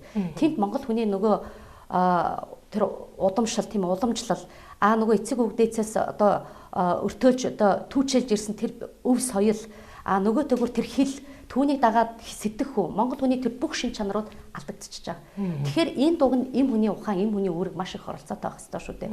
Гэтэл бид нар өөр хүүхдүүдэд тэр сургууль хүмүүжүүлэх, тэр өөр хүүхдүүдэд гэгээрүүлэхэд, соён гэгээрүүлэхэд, эр нөхрөө туршид зааж чиглүүлэхэд эмэгтэй хүн ямар үүрэг оролцоотой байгаа вэ? Энд эм хүний ухаан асар их дутагдчихж байгаа. Тэгэхээр энд л бид нар өөрсдөө зөв чиг хандлагатай, эр нөхрөө зөв чиглүүлэхийн тулд, үр хүүхдээ зөв байлгахын тулд, зөв үнээр амьдралыг таниулахын тулд, мэдүүлэхийн тулд, сэрж сэхээрүүлэхийн тулд энд эм ухаан буюу хатан ухаан өвөглөгдөж байгаамаа гэдгийг л манай хатан ухаан танхимын гишүүд жинхэнэ гишүүд бид энэ дээр сурч боловсрч байгаа юм. Тэрнээс биш яг энэ дээр би өөрийгөө сурч боловсрч болсон би хатан ухаантан болсон гэж өөрийгөө одоогоор хэлж чадахгүй. Миний хувьд ч гэсэн бас энэ бүгдийг мэдэхгүй ойлгоогүй хараагүй энэ эцэг өвгдөөцөөс одоо уламжлагдаж ирсэн энэ өв соёлоо түүх ухааныг би сайн судалж мэдээгүй байсан учраас бас хангалттай цаг хугацаа надад бол хэрэгтэй байгаа. За баярлалаа.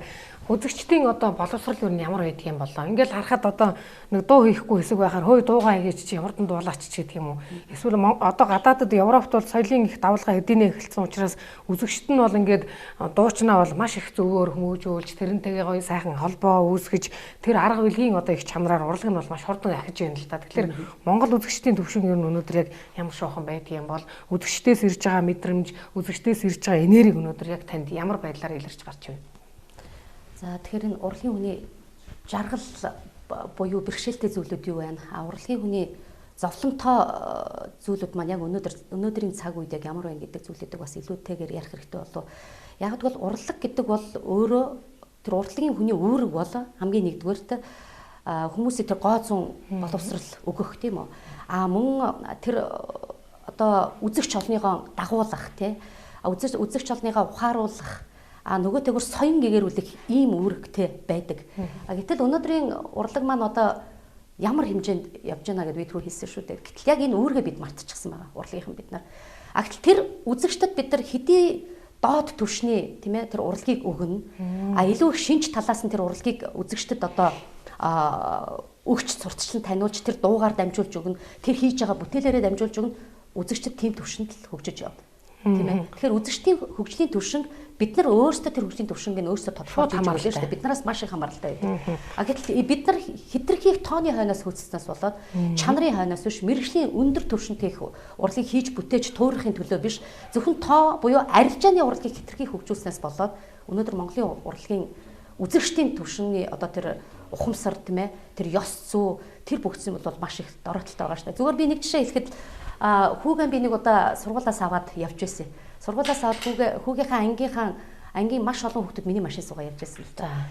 Тэгсэн чинь хүүхдүүд зүгээр нэг юм ярьж байсан хүүхдүүд бүгдээрээ гэл хаа гэд инээс. Тэгээ би та нар юунд инээвэ хүүхдүүдээ ямар ч инээх шалтгаан байхгүй байхад яагаад ингэж инээвэ та нар гэдгсэн. Тэгээ би сүүлд нь би бодохдоо энэ хүүхдүүд хитрхи хошин шог үзээд энэ хошин урлагийг хитрхи хүзнээс болоод ерөөсөө энэ зүгээр ингээд зүгээр яж хагаад инээх нэг чухал юм байна гэд тэр зүйлийг хүүхдийг даган дуурайж байгаа байхгүй. Тэгэхээр хүүхдүүд маань юуг даган дуурайж байна? Бидний ирээдүйн хойч үе маань юуг бидэд төлөвшүүлж үлдээж байгаа юм бэ? Юуг тэдэнд өгж байгаа юм бэ? Ямар ёс суртахууныг өгöd байгаа юм бэ гэдгийг бид нар ерөөсөө эрсүүлж боддоггүй байна л да. Тэгээ үүгээрээ бид нар бид урлагийн гайхамшигыг бүтээж явна гэж ярьдаг бол насар том эндүрхэл юм гэж байна. За үнэхээр бас үн цэнтэй санаа байна. Яалтч урлагийг одоо муу төвшөнд үзэгчд өгвөл үзэгч өөрөө ч гэсэн чанаргүй болдог, гонцгор болдог юм а гэсэн бас энэ цагийн урлагийн одоо өнгөөх зөв тодорхойлсон дүнэлтийг гавьяат маань хэллээ. Урлаг зүтгэж байгаа олон залуучууд, олон шинэ уран бүтээлчид эндээс бас өөрсдөө санааг бол авах байхаа. Доктороос асуухад за хамгийн наадлын гэдээ ярьж байгаа 13 дугаар зууны үетэй нь одоо харьцуулаад ярихад тэр үеийн Монгол эр хүний чанар ямар байсан? Өнөөдөр яг ямар байгаа юм? Тэр үеийн Монгол эмэгтэй хүний чанар ямар байсан? Өнөөдөр яг ямар байгаа юм? Нэг Монгол хүн харь 100 хүнтэй тэнцмүү гэж тэр үед омог ордом хэлж исэн эзэн богдын үг өнөөдөр харь хэдэн хүнтэй тэнцгээр болтлоо суларч байгаа. Энэ дээр та бас нэг сайхан тайлбар хэлж өгөхгүй. Монголд өнөөдөр эрэгтэй хүн олон боловч эр хүн ховордсон. Эмэгтэй хүн олон боловч эм хүн улаанаа өндөрцсөн ийм л цаг үе байна л да. Эрэгтэй эмэгтэй гэдэг бол зүгээр л бэлэг эрэгтэн буюу хүйсийг нэрлэж байгаа нэр. Харин эр эм гэдэг бол амьдралыг авч явах, эрэгтэй хүн талаас эмэгтэй хүн талаас авч явах тэр ухааныг хэлж байгаа. Тэгэхээр монголчууд үр хүүхдээ ханилж бараалахт нь удмыг хараарай миний хүүгээ захитгэн ээжээсээ ааваасаа юуг мах цус ясаараа дамжуулж авсан, юуг тарих зүрхээрээ дамжуулж ямар ухааныг авсан бэ, амьдралыг авч явах. Тэрийг хараарай гэсэн үг байхгүй. Гэтэл монголчууд амьдралдаа ийм хариуцлагатай ханддаг гэсэн. Тэгээс одоо бол хэн нэг дуртай хоёр нь тэгээ ер нь хүний дурлал гэдэг бол махан биенээс махан биеинд нэгдүгээр төвшин, тархинаас тархинд хоёрдугаар төвшин, мөн чанараас мөн чанарт буюу сүнснээс сүнсэнд гуравдугаар төвшин. Тэгвэл өнөөдрийн хүмүүсийн хайр сэтгэл гэр бүл болж байгаа дурлал ерөөсөө л махан биенээс махан бие. Тийм учраас тийм бүксэнд нь, тийм хөхөнд нь, тийм царайнд нь гээд. Тэгвэл тийм авьяасанд нь, тийм ухаанд нь, тийм амжилт бүтээлд нь гэж байгаа бол тархинаас тархинд. Тэгвэл жинхэнэ хайрд шалтгаан байхгүй гэж Монгол суухан хэлдэг. Жинхэнэ хайр сохор байдгаа гэж. Тэгвэл тэнд байгаа бүксэн биеийн мдэггүй болцсон нөхрөө насаараа түрээд амьдарч байгаа эмэгтэй байж. Би өнөөдөр энийг сургалтын дээр ярьсан. Тэгэхээр энэ бол жинхэнэ хайр.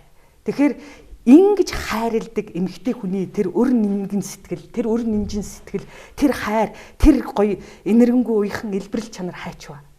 Нөгөө талаас нь эр хүн шиг байдаг, тулхтай байдаг. Бүх юм дээр уул шиг ноён налаагаад ноён нуруутаа сууж идэг. Одоо уул нурж ус эргэжсэн чил яг л байрандаа, яг л хэлсэн ярьсандаа, тангаргалсан амлсандаа гэр бүл үр хүүхд тань ижлээ түшээ сууж идэг. Тэр тулхтай ирчүүд хайчваа. Байхгүй ш. Бүгд хүүхэн хөөгöd, бүгд морь мал хөөгöd, бүгд одоо хувилдаан, авилгал хээл ахуул эрх мэдэл албан тушаал хөөгöd бүгд байхгүй болсон. Тэгэхээр энийг одоо эр хүн гэж хэлэх үү. Тэгэхээр манай эцэг дээдс бол үнэхээр хэлдэг таны хэлсэнчил. Тэгээ олон ч их сурвалжид бичсэн байна. Монгол нэг эрэгтэй хүн бол 10-аас 20 харийн хүнтэй тэнцэх юм а гэж. Энэ юундаа байдгийг бөө бүх зөндөө. Бүх зүүн гэдэг бол бөө зүүн гэдэг бол бүх зүүн гэдэг бол биеийн хүч. Бөө зүүн гэдэг бол тархины хүч.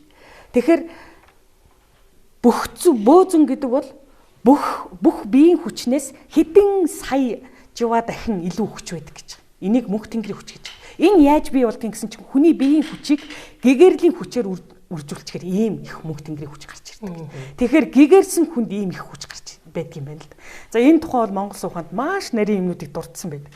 Тэгэхээр зэрэг Монгол суухан бол амьдралыг амь зуулгыг хороор эзэгнэгийн, амжиргааг хоолоор эзэгнэгийн, амьдралыг тархиар эзэгнэгийн ч гэдэг юм уу, эдэр засаглах уу, төр зүрийн засаглах уу, гэгэрлэр засаглах уу, мөнхийн засаглах уу ч гэдэг юм уу. Энэ мэтлэн маш гайхалтай мессежүүдийг хүргэдэг. Тэгэхээр жинхэнэ арчил бол эдэр засаглах уу, ухаанаар засаглах уу, гэгэрлэр засаглах уу гурав дээр тогтдгийн энэ гэдэг одоо бүгдийг зааж өгдөг. А гэтэл одоо ийм агуу юм байхад за бид нар алтан дэдгэрийг их сурвалж биш гэд няцааж болно. Тэгвэл тэн дотроос гарчсан тэр философи, тэр логик бидрийг энэ аргагүй хин нэгний махан одоо биетэй цусан биетэй махан нүдтэй хин нэгний тархинаас төрдөггүй зүйлээ гэдгийг хэлж өгдөг байхгүй. Тэгэхээр би зүгээр энэ алтан дэдгэрээ Монгол сууханыг няцаагаад байгаа тэрнийг зүгээр нэг газрын шалбаг налбагтай хутахыг хүсэж байгаа тийм хүмүүс байгаа бол би тэдэрт хэлмээр байна. Зүгээр л та энэ алтан дэдгэрийг биш алтан дэдгэрээ гэж битгий бод. Зүгээр доторх философи руу ороодох. Суухан руу ороодох. Зүгээр хэн нэгний тархинаас гардгүй зүйл байхгүй. Хэн нэгэн зүгээр Нобелийн шагналтаа еврейгийн бичдэг зүйл биш. Өнөөдөр Нобелийн шагналтаа еврейчүүдийн замаар бид нар яваад яаж энэ хүн төрлөختөн хөгжлийн хувьд нуран баларч унж байна. Тэр Америк, Англи, Герман, Япон, Солонгос, Хятад, Орос чинь яаж тэр Америкийн хоёр гозгороороо нураад унсан шиг нурж унж байна өнөөдөр. Тэгвэл бид нар зүгээр нэг Нобелийн шагналтаа еврейгийн бичсэн замаар явбал яг ийм ирээдүй бидрийг хүлээж байгаа. Тэгвэл эцэг дээдсийн замаар энэ сууханаар явбал бид нар өстой улс Монгол шиг улс Монгол, их засаг их Монгол шиг Монголыг ботраах тийм боломж байж байгаа. Тэгэхээр зүгээр л энэний дотоод руу н ороодох очтой. Дотор нь руу н ороодох. Тэр философи руу н ороодох. Тэр нүрцдийн зохиож яхахыг би харсан тэр биш. Нүрцд ингэж яхахыг бодлуулж яхахыг би харсан тэр биш гэж няцаахынхаа орон зүгээр л дотор нь орчих та. Тий. За баярлалаа. Яалтчгүй Монгол эр хүн Монгол хэм хүн гэдэг бол амьдралын арга барил бүхэл энэ цагийн бидний одоо буурын сахиж үлдсэн агуу их өвгдээцийн шин цагийн улбаа учраас бид бас энэ дээрээс өөрсдөө өнгө чанарыг гаргалгааж мэдрэх нь бол зөө юм аа. За тэгэхээр гавьятаас асуухад ер нь энэ Монголын рок pop урлаг гэдэг бас сүүлийн 20 гаруй жил эрчимтэй хөгжлөө одоо та бол энд их үүрэг гүйцэтгэлээ. Саранtuя дуучин маань үүрэг гүйцэтгэлээ. За олон сайхан хамтлагууд үүрэг гүйцэтгэлээ. Тэгээд өнөөдөр ингээд хараад байхад араас нь залуу уууд гарч ирж байгаа хэрнээ цус сэлбэгдэж байгаа хэрнээ Монголын урлаг хүн төрлөختөнд рок pop урлаг төсрэлт хийхгүй байгаа ч юм уу. Нэг л энэ одоо жижигхэн хүрээнээсээ гарч чадахгүй олон улсад зөвшөөрөгдөхгүй байгаа нь бас юутай холбоотой байдаг юм бол урлагаар дамжуулж бид өнөөдөр соён гэгэрч ертөнцид бас өөрсдөө дурсахмаар байна шүү дээ. Бид нар ч сайхан агуу их язгуур урлагтай ардын дуутай уртын дуутай агуу их соёлтой ардсан учраас та бүхнээрээ дамжуулж бас дэлхийд жаахан өнгөрөл төрүүлмээр санагдаад байгаа байхгүй. Их сайхан асуулт байна. Тийм ээ. Өнөөдөр манай орчин цагийн рок попын шинэ үеийнхэн гэж одоо гарч ирж байна шүү дээ, тийм ээ. Тэгэхээр бид бол цус сэлбэх бол хэрэгтэй. Үнэхээр яг ийм шаардлагатай цаг үе ирж байгаа. А гэхдээ бид цус сэлбэхдээ энэ хойч үе бид өөрсдөө энэ залуучуудад үлгэрдөө зөв үлгэр дуурайл та байж өөрсдөө зөв үннээр амьдарч өөрсдөө амьдралыг зөв ухаарч өөрсдөө зөв үлгэр дуурайлыг үзүүлж чадах юм бол энэ урлаг бол цаашдаа их чанартай зөв хөгжил рүүгээ явах юм байна. А нөгөөтэйгөр бид хитрхийн Америкийн хэв маягийн урлаг буюу харийнхны урлагийг хид даган дуурайж тийм ээ даган дуурайж зөвхөн хэлбэр талаас нь бид цэнгэн баясгал талаас нь бид дуурайж ингэж хөөцөлдөж явах юм бол энэ урлаг бол хизээч Монгол урлаг гэдэг Монгол рок pop урлаг гэдэг энэ тодтгол энэ Монголын урлагийн онцлог шинж чанар тийм ээ дэлхийд танигдахгүй. Бид өнөөдөр Монгол урлагийг дэлхийд таниулахын тулд өөрсдийнхөө альва шин зүйл гэдэг бол сайтар мартагдсан хуучин зүйл гэдэг шүү дээ. Тэгэхээр энэ эцэг өвгдөөцөөс бидэрт одоо өртөөж тэгээ түүчилж ирсэн энэ Монголын урлагийг ардын урлагийг тийм үү. Монголын ардын урлагаас улбаас энэ пентатоник аялах уу. Монголын ардын урлагтай холбоотой тэр Монгол үг одоо Монголын хэлийг тэр Монгол хэл соёлоо түүгээр дамжуулсан Монгол бүжиг одоо юу гэдэг тэр бүх одоо нүүдэлчдээс улбааж ирсэн тэр өв соёлыг бид нар хослуулж энэ Монголын газар хөрш шорон дээр тийм үү. Нөгөөтэйгөр энэ Монголын одоо үзэгчдийн хөрш шорон дээр яаж буулгах вэ? Оюуны тарих хөрсөнд яаж буулгах вэ? Үүгээр дамжуулт дэлхийн одоо соёлт хүн төрлөختний хөрш шорон дээр яаж буулгах вэ гэдэг их бодож хийж төлөвлөж бүтээх хэрэгтэй юм байна. Тэгэхээр ингэж энэ урлагийг бид нар цаашдаа бид бүтээж туурахгүй бол зөвхөн цэнгэн баясгах урлаг юм уу? Эсвэл урлаг гэдгийг зөвхөн одоо садар самууны сурчлах эсвэл нүцэглэгч гэдэг юм уу тийм ээ? Бие хаагаа үзүүлэх ийм урлаг болгож хөгжүүлэх юм бол манай урлаг бол дэлхийд гарахгүй. Яагад бол Монгол үндэсний онцлог гэдэг бол өөр юм. Монгол үндэстэн бол оюун санааны хувьд ч тэр тарих оюуны хувьд, сэтгэл оюуны хувьд ч тэр өөр одоо дэлхийн одуудыг бодвол арай өргөн цар хүрээтэй их том зүйлийг хардаг, их одоо ач холбогдолтой гүн гүнзгий зүйлийг илүү тусгаж авдаг. Тэгшээлбэл би саяхан нэг Lady Gaga-гийн ярьцлагыг телевизээр үзчихсэн. Тэгээ Lady Gaga гэдэг одоо дэлхийд од болж байгаа үнэхээр дэлхийд байлдан дагуултыг хийж байгаа дуучин шүү дээ. Тэгсэн чинь та нэг үнэртэй ус гарлаа гэж хэлж байна те. Таны энэ үнэртэй ус чинь ямар учиртай ус юм бэ гэд тэр сэтгүүлч нь асууж байна л да. Тэгсэн чинь энэ бол хүмүүсийн дур тачаалыг хөдөлгөх ийм үнэртэй ус юм а гэж хэлчихсэн. Би тэгээд энэ дэлхийн од хүн өнөөдөр дур тачаалын тухай ярьж байгаа нь өнөөдөр бид нар энэ урлагийг энэ дуучийг сонсоод үзээд явж байгаа нь ямар их гутамшиг вэ гэж би өөр утсан л та. Тэгэхээр урлаг гэдэг бол дур тачаал бол биш юм аа. Урлаг гэдэг бол хүмүүсийг татах тэр дур тачаалыг сэрэл мэдрэхүү бол биш юм. Энэ бол хүмүүсийн зүрх сэтгэлийг эгшүүлүүлдэг, амьдралыг таниулдаг, ухааруулдаг тэр үнэн зөвийг одоо ойлгуулахад чиглэгдсэн ийм урлаг байх хэрэгтэй юм а гэдэг. Энийг бол монголчууд өөрсдөө хийж бүтээж ирж байсан юм. За баярлалаа. Яалтчгүй Монгол урлаг өв соёлоороо хөглөгдөж байж давтагдчихгүй болно. Тэгээд өв соёлоор хөглөгдсөн Монголын рок pop дэлхийд одоо замаа гаргана гэсэн их сайхан үнэтэй санааг бол бас хэлж өглөө. Энэ бол бас л нэг л сайхан өнгө гаргалгаа байлаа.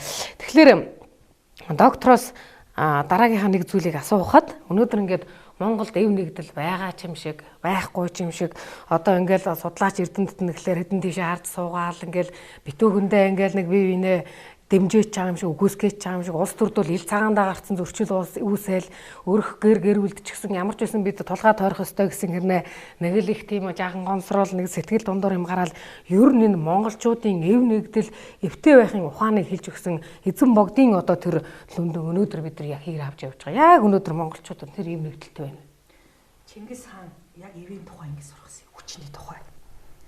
Хаан хүн хизээд ард түмнээ хураа нэгтэх вэ гэвэл ард түмнийхээ биеийг хураасан цагт. Эхлээд ард түмнээ хураасан цагт. Ард түмний хураа гэвэл биеийн хураа, биеийн хураа гэвэл сэтгэлийн хураа, сэтгэлийн хураа гэвэл дурын булаа гэж байна. Дурын булаа гэвэл шодргуу юм байна гэж байна. Ерөөсөө монголчуудыг нэгтгэдэг зүйл нь үндэсний омогшил бахархал биш ээ. Монголчуудыг нэгтгэдэг зүйл нь амбиц биш.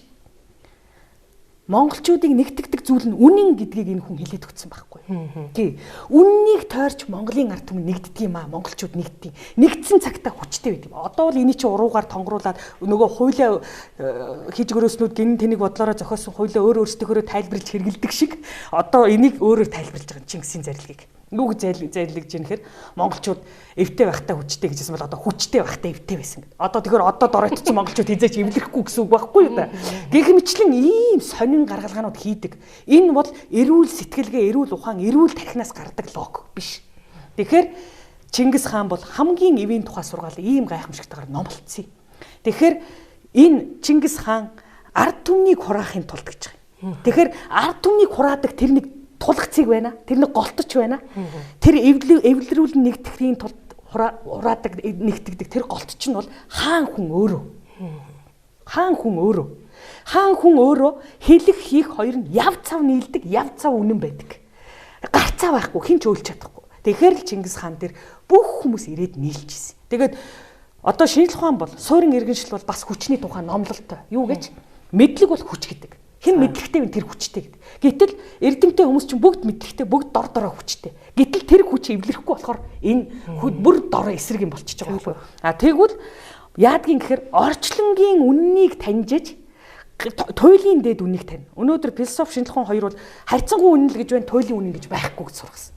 Тэгтэл харьцангуй онолыг нээсэн Эйнштейн юу гэсэн гэж Пеман гэж Нобелийн шагналтаа эрдэмтэн лөө биеийн муу ахта насурхаасаа 8 хоногийн өмнө шөнө 2 цагт утастаа. Пема би бурханд очихдоо нэг л асуултаа очив. Тэр бол харьцангуй гэж юу вэ гэдгийг би асуув гэж. Харьцангуй онолыг нээчгээд өөрөө мэдэхгүй. Тэгэхээр энэ юу гэхээр зэрэгтэй шинжлэх ухаан философи хоёр орчлон бүтэн таньж чадаагүй. Тэрний тодорхой хэсгийг л таньсан. Тэр тусмаа бүр бит хүний нүдэнд харагдаж гарт баригддаг, шүдэнд тазагддаг бит хэсгийг л таньсан. Тийм учраас орчлонгийн тухай туйлын үнэнд хүрч чадаагүй. Туйлын үнэн гэдэг бол олон ургалч үзлэр тайлж болдгоо бүх хүн нэгдсэн ойлголтоор нэг л ойлголтыг хэлдэг. Тэгэхээр зэрэг Чингис хаан бол яах вэ?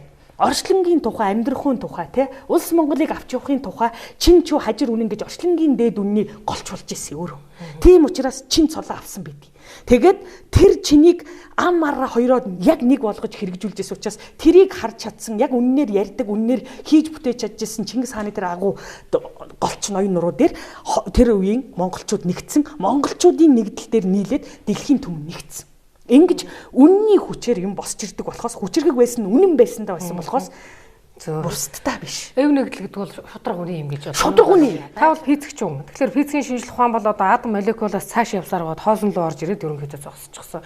Химийн шинжилгээ ухаан, физикийн шинжилгээ ухаан, олон шинжилгээ ухаанууд судлах зүйлээ дуусчаад одоо нэг л тийм хүлээлттэй байдалд орчлоо гэж үзэж байна. Тэгвэл таны бодлоор цаашаа хүн төрөлхтөд юу юуг судлах юм бол ямар нээлтүүдийг хийх юм бол юу нэрээдүүдээр хүн төрөлхтөнд гайхамшиг болж одоо шинээр тесрэлт бий болох юм. Орчлын ертөнц гэдэг бол хязгааргүй том уудам орон зай байгаа. Хоосон огторгоо байж байгаа. Тэрний нэгэн хэсэг нь энэ тасалгаа. Тэгвэл энэ тасалгаанд байгаа бит зүйл 10-аас 20-оос 30% эзэлж байна. Бусд нь хоосон. Тэгвэл энэ хоосон гэж ярьж байгаа энэ агаар чинь хүртэл агаарын молекул байгаа. Янз бүрийн микровирус байгаа. Янз бүрийн долгионууд сүлжилж байгаа. Янз бүрийн сүнс, мүнс, онг тэнгэр зөндөө юм холхилж байгаа. Энийг хэн харж байгаа? Ойлгомжтой. Шинжилгээ ухаан бол одоо нүдэнд харагдаж, гарт баригдаж, шүдэн тазагддаг хэсгээ судлаад дууссан. Одоо шинжилгээ ухаан өөртөө дэвшил хийгээд нэг шатны дээр дэвшиж гараад тэгээд энэ хоосон чанарыг судлах хэрэгтэй. Тэгвэл энэ шинжилгээ ухаан өөрийгөө зориулах цаг нь болсон. Шинжилгээ ухааны эрдэмтэд энийг ойлгож хүлээн зөвшөөрөх цаг нь болсон. За энийг Монгол ухаанаар судалж болох уу? Судалсан. За монголчууд энийг чинь айл 100 мянган жилийн өмнө судлаад нэг цогц мөрийн хугтхун томьёолор танин мэдхүн том салбар болгоод Монгол ухаан гэд нэрлэлцээ танин барьцсан. Тэр нь Монгол ухаан. Тэгээд Тэнгэризм гэдэг чинь явж хөх өнгөтэй окторгууг хэрэг биш. Тэнгэризм гэдэг чинь энэ орчлон ертөнцийг бүхлээр нь танин мэдж байгаа. Монгол суугаанд хэлж байгаа шүү. Орчлон бол дугуй суурьтай пирамид.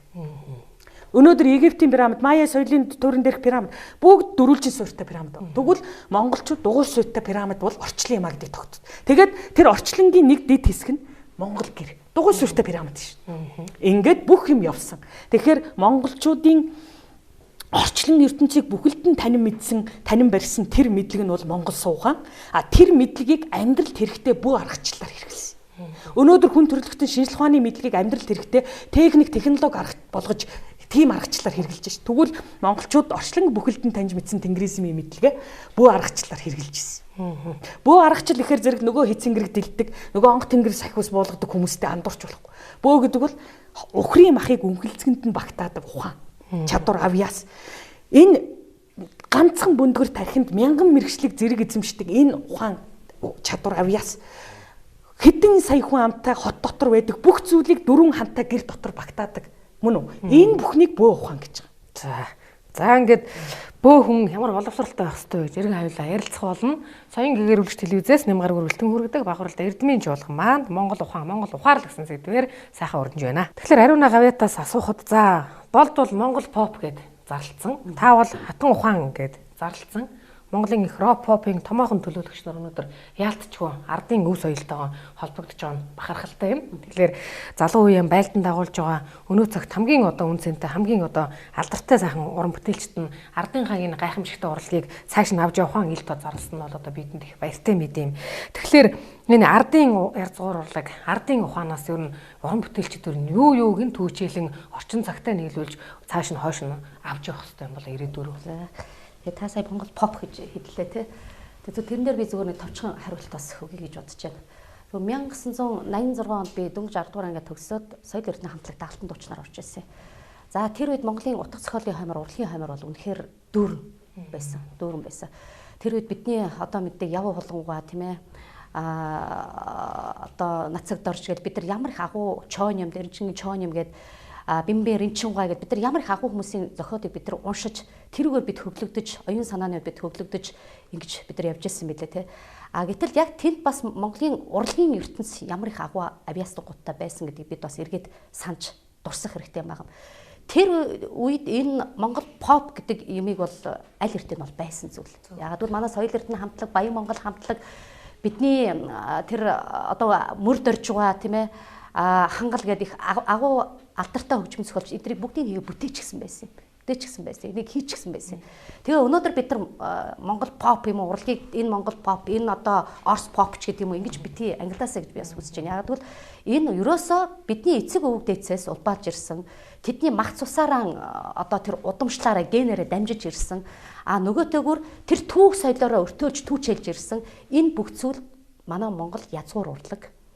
Язгуур урлаг маань энэ Монголын үндэсний урлаг маань өөрөө бидэнд ирээд өдий ботл явчихсан юм аа. Тэгэхээр энийг битгий ингэж бас хуваагаасаа ер нь үзэгчд бас энэ талаар ч гэсэн бас их том ойлголттой болоосоо гэж бас бодод тийм. Тэгэхээр би Монголын язгуур урлагийг юу гэж хэлэх гэж байна гэхээр Монголын язгуур урлаг бол харин сонгодог урлаг юм аа. Сонгодог урлаг учраас өнөөдөр Монголын язгуур урлаг яагаад дэлхийд Монголын язгуур урлагийг очихоор тэр уртын дууг очиж сонсохоор хүмүүс нүдэн ань сонсоод энэ уртын дуу гэдэг чинь орчлонгийн хязгаараас даваад явчихдаг юм байна. Энэ орчлонгийн хязгаарын гүнд нэвтрээд орчдөг зүйл байна гэдэг. Аялгауг нь яагаад сонсоод нүдэн ань сонсоод тэр ертөнц рүү нэвтэж орж байгаа юм бэ? Тэгвэл уртын дуу бол сонгодог урлаг юм. Гэтэл энэ бүх зүйл сонгодог урлаг гэдэг энэ бүх зүйл бол магадгүй манай эцэг өвгдээцээс улбаатай ч юм билүү тийм ээ. Бид энийг бас эргээд бодох хэрэгтэй. Тэгэхээр энэ язгуур урлагийг яаж орчин цагийн урлагтай холбох вэ? Мөн энэ Монгол хэлийг тийм үү? Энэ Монгол хэлийг яаж ирээдүйн хойж үедээ бид дархлаажуулж өртөөлүүлж үлдээх вэ гэдэг зүйл дээр бид анхаарах хэрэгтэй. Яагаад өнөөдөр Монгол яруу найраг тийм үү? Монголын яруу найраг, Монгол үг хэллэг, Монгол аман сургаал, Монгол жангарын туйс гэл бид нар ямар их олон зүйлийг хүүхэд байхдаа бид нар сонсож өсөж тэрүүгээр бид нар амьсгалж байсан. Тэгэхээр тэр Монголын үзэгчдэд өгүүлж байгаа тэр тарих оюунд нь тийм үү? Тэр сэтгэл зүрхэнд нь өгүүлэгдэж байгаа тэр хоосон орон зайг бид нар энэ орчин цагийн Монголын газрын соёл хөрсөн дээр бид нар энэ залуучуудын тарих зүрхэнд суулгаж өгөхийн тулд энийг бид хослуулах хэрэгтэй юм. Энэ язгуур урлагтайгаа хослуулж яаж энэ урлаг маань цаашид Монгол урлаг болж Монгол рок pop сонгодог урлаг болж иж үлдэх юм байна. Тэгэхээр энэ язгуур урлагийг заавал хослуулах хэрэгтэй. За баярлалаа. Саяхан судлаач залуутай уулзч байсан чинь энэ дууны яруу найргийн дээр судалгаа хийсэн байт юм байна л да. Даш дуржийн нацаг дуржоос хойшх нь ингээд өнөөдрийн хүртэл судалсан чинь нийт 14-өөс 15 мянган орчим дууны яруу найргийг манайхан зохиосон байна гинэ. За тэр яруу найргийг ингээд судлаад ангилаад үтсэн чинь 14 мянган дуурай амал байна гинэ. Өөрөөр хэлбэл өмнөхөө дуурайсан байна. Тэр дотор ерөөсө жинхэнэ сонгодог утгаараа мянган ширхэг дууны яруу найраг л байна гэж чинь.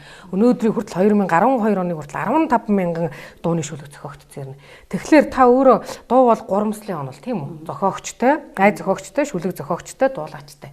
Тэгэхээр та олон дууны үгийг мэдээж сонгож өөртөө тохирохын одоо үзэгчдэд хүрэхийг бол ингээд сонгодог баг. Гэхдээ таны бодлоор бол одоо тулгын 3 чулууны нэг болсон дууны яруу найрагч юу ямар байгаа вэ? Ер нь та нарын дайны дуулах цараанд хүрсэн тийм чадaltaй уран бүтээл, чадaltaй дууны шүлгүүд үнэхээр бас нэг кодтой, гүн ухаантай тийм хүмүүс төрчээр сайхан яруу найргууд нь хэр байдаг юм бол хэр таардаг юм бол 90-ад оноос өмнө бол дууны яруу найраг бол үнэхээр хүчтэй байсан. Ягаад гэвэл сайн дуу цагийн аясыг даадаг шүү дээ. Тэгэхээр тэр дууны амин чанар бол үгийн амин чанартай байдаг. Үг амин чанартай байдаг учраас тэр дууны аялгау өөрөө төрж гарч ирдэг.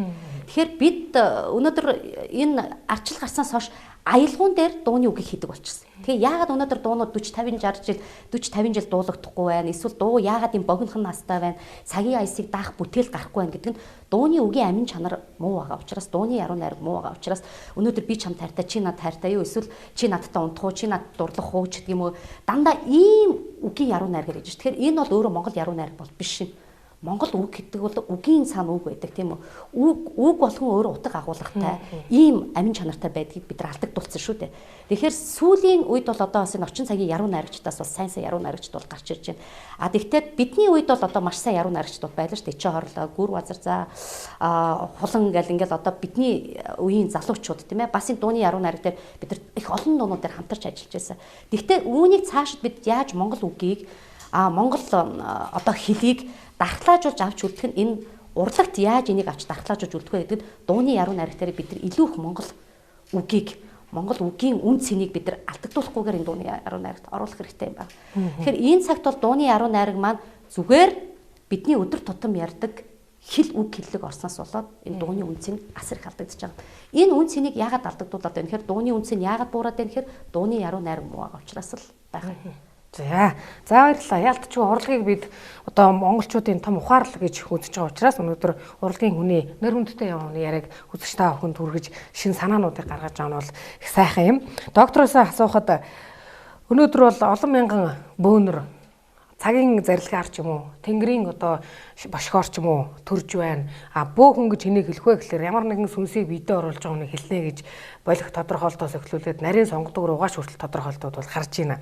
Тэгвэл өнөөдөр хамгийн одоо бөө хүний адлагдж байгаа нийгэмд одоо муу хэлэгдэж байгаа нийгэм бол бөөнрийн дийлэнх нь боловсралгүй байна гэдэг. Боловсрлоор буюу энэ амьдрал дээрээс одоо ухааныг олж авч судлахгүй байна гэдэг. Тэгэхээр таныхаар энэ сонгодог утгаар бөө гэж юу нэ юм бэ? Бөө хүн ямар боловсралтай байх вэ? Бөө гэдэг энийг таны асуултанд хариулахаас өмнө эхлээд бөө гэдэг үг юу гэсэн үг юм бэ гэдгийг тайлбарлая. Түрүүн хэллээ. Үгийн цаана үг багтдаг. Өгүүлбэрийн цаана гүн ухаан багтдаг монгол үг. Үхрийн махыг өнхөлцгөнд нь чихэж багтаадаг шиг том гүн ухааныг үгэн дотор багтаадаг. Зөөр үг ухаант үгэндээ багтаадаг Монголын ард түмэн. Энийг л бөөн ухаан гэж байгаа. Тэгэхээр бөө гэдэг үг бол бөөн гэсэн үг. Бөөн гэсэн үг. Бөөнөөр нь өртөөлөн өрнүүлэх үг гэсэн үг өгөөд цаад утга агуулга нь бол бөөн гэсэн үг. Яадгийн 1000 мэргэжлийг бөөнөөр нь эзэмшдэг. 1943 мэргэжлийг бөөнөөр нь эзэмшдэг. Орчлонгийн энэ оршин амьдрах хүн бүхий л үйл явцыг бөөнөөр нь таньж мэддэг. Ийм тархийг л хэлж байгаа. Ийм ухааныг, ийм мэдлэгийг, ийм авьяасыг, чадварыг энийг л хэлж байгаа. Тэгэхээр зэрэг ерөөсөө оюуны элитүүд гэж хэлж болно.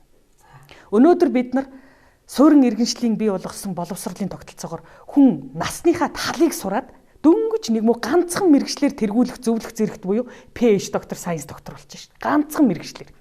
За үсрээд 2 3 дээд сургууль төгссөн 2 3 диплом авсангууд нь 2 3 мэргэжлэлтэй болж байна. Гүйцээ. Гэтэл амьдрал дотор баттхан өнөөдөр тогооч болно, ойдолч болно, одоо үйлдвэрлэгч болно, ээж болно, эмч болно. Шаардлагатай үед аав болно, эгч болно, тийм ээ. Ингээд одоо юу гэдэг багш болно, сургууль хүмүүжүүлэгч болно, судлаач болно ингээд. Тэгээд малчин хүн гэдэг чинь 13 дугаар зуунд хин тэд нар цаг агаар судлаад маргааш цасан шуурга болох нь шүү гэж хин хэлж өгсөн. Од гарыг мэдчдийн тохиолыг хин хэлж өгсөн, хин зурж өгсөн. Хин тэднэрт ургамлын тухай мэдээллийг өгсөн. Хин тэднэрт амьтны арын шин зан байдлыг хин өгсөн. Тэд нар бүгд өөрсдөө судалж мэдсэн. Тэгээ шинжлэх ухааны баримтшин ардагч нар, нотлогоо шаардагч нар хэрвээ энэ малчин мэрэгжил дотор 1000 мэрэгжил багтгаа гэдгийг яцаавал та судлаач биш. Тэгэхээр зэрэг ингэж бүх юмыг бөөнөөр нь эзэмшээд, сураад, мэдээд, эзэмшээд тэр мэдлэг чадвараараа бүх амьдралыг буцаагаад бөөнөөр нь эрхшээж чаддаг. Энэ чадварыг л бөө гэж. Энэ сонгодог тодорхой. Энэ сонгодог тодорхой тий. Гэтэл өнөөдөр зүгээр хэцэнгэрэг дэлдээд онгоц сахиус буулгаж байгаа хүмүүсийг бөө гэдэг. Үгүй. Тэдрийг нэрлдэг тусгай нэр бий. Тэр нь Тэнгэрийн улаач гэж нэрлэдэг. Улаач гэж хэнийг хэлдэг вэ? Ерөөсөө улаа нэхэх, улаач гэдэг үг юу гэдэг гэхээр энийг өгөөдөө хаан бий болгосон. Мэдээг нэг газараас нөгөө газар руу мэдээд авч явдаг. Тэр мэдээ нь аман хэлбрээр байж болно, бичгийн хэлбрээр байж болно, ямар ч хэлбрээр байж болно, эд зүйлч байж болно. Тэрийг бидээ авч явж байгаа морин дээр давхиж байгаа тэр хүнийг улаач гэдэг. Энэ үйл явцыг бүгдийг нийлүүлээд улаа нэхэх гэж хэлдэг. Тэгвэл Тэнгэрийн оюун санааг өөрийнхөө бид буулгадаг, тэрийг өөрийнхөө бид давхар авч явдаг тэр хүнийг л улаач гэж. Тэгвэл бөө гэдэг чинь тусдаа. Шууд энэ тархиараа Тэнгэрийн энэ орчлон ертөнцийн бүх мэдээллийн санал руу нэвтэрч орно. Навч хүртэл мэдээллийн саналтай, ургамал амтэн энэ байгаль орчлон ертөнцид байгаа гариг ирэхс од нар сар бүгд өөрийн мэдээллийн оронтой. Тэр бүх мэдээллийн орон руу нэвтэрч ороод тэндээс хүссэн хэрэгтэй мэдээлэл аваад амьдрал дээр шууд хэрэглэх чадвартай хүнийг л бөө гэж. Тийм учраас монголчууд өөрсдөө малчин мэргэжлийн дор 1000 мэргэжлийг эзэмшээд бүгдээрээ малчин мэргэжилтэй тэгсэн мөртөө дотроо 1000 мэргэжилтэй нийт даяараа дунд түвшний бөөнөр байсан. Алтан ургийнхан бол 1943 мэргэжлийг эзэмшдэг. Тэд нар бол хаан хатан ухаанд болсроод дээд түвшний тэнгэр бөөнөр байсан.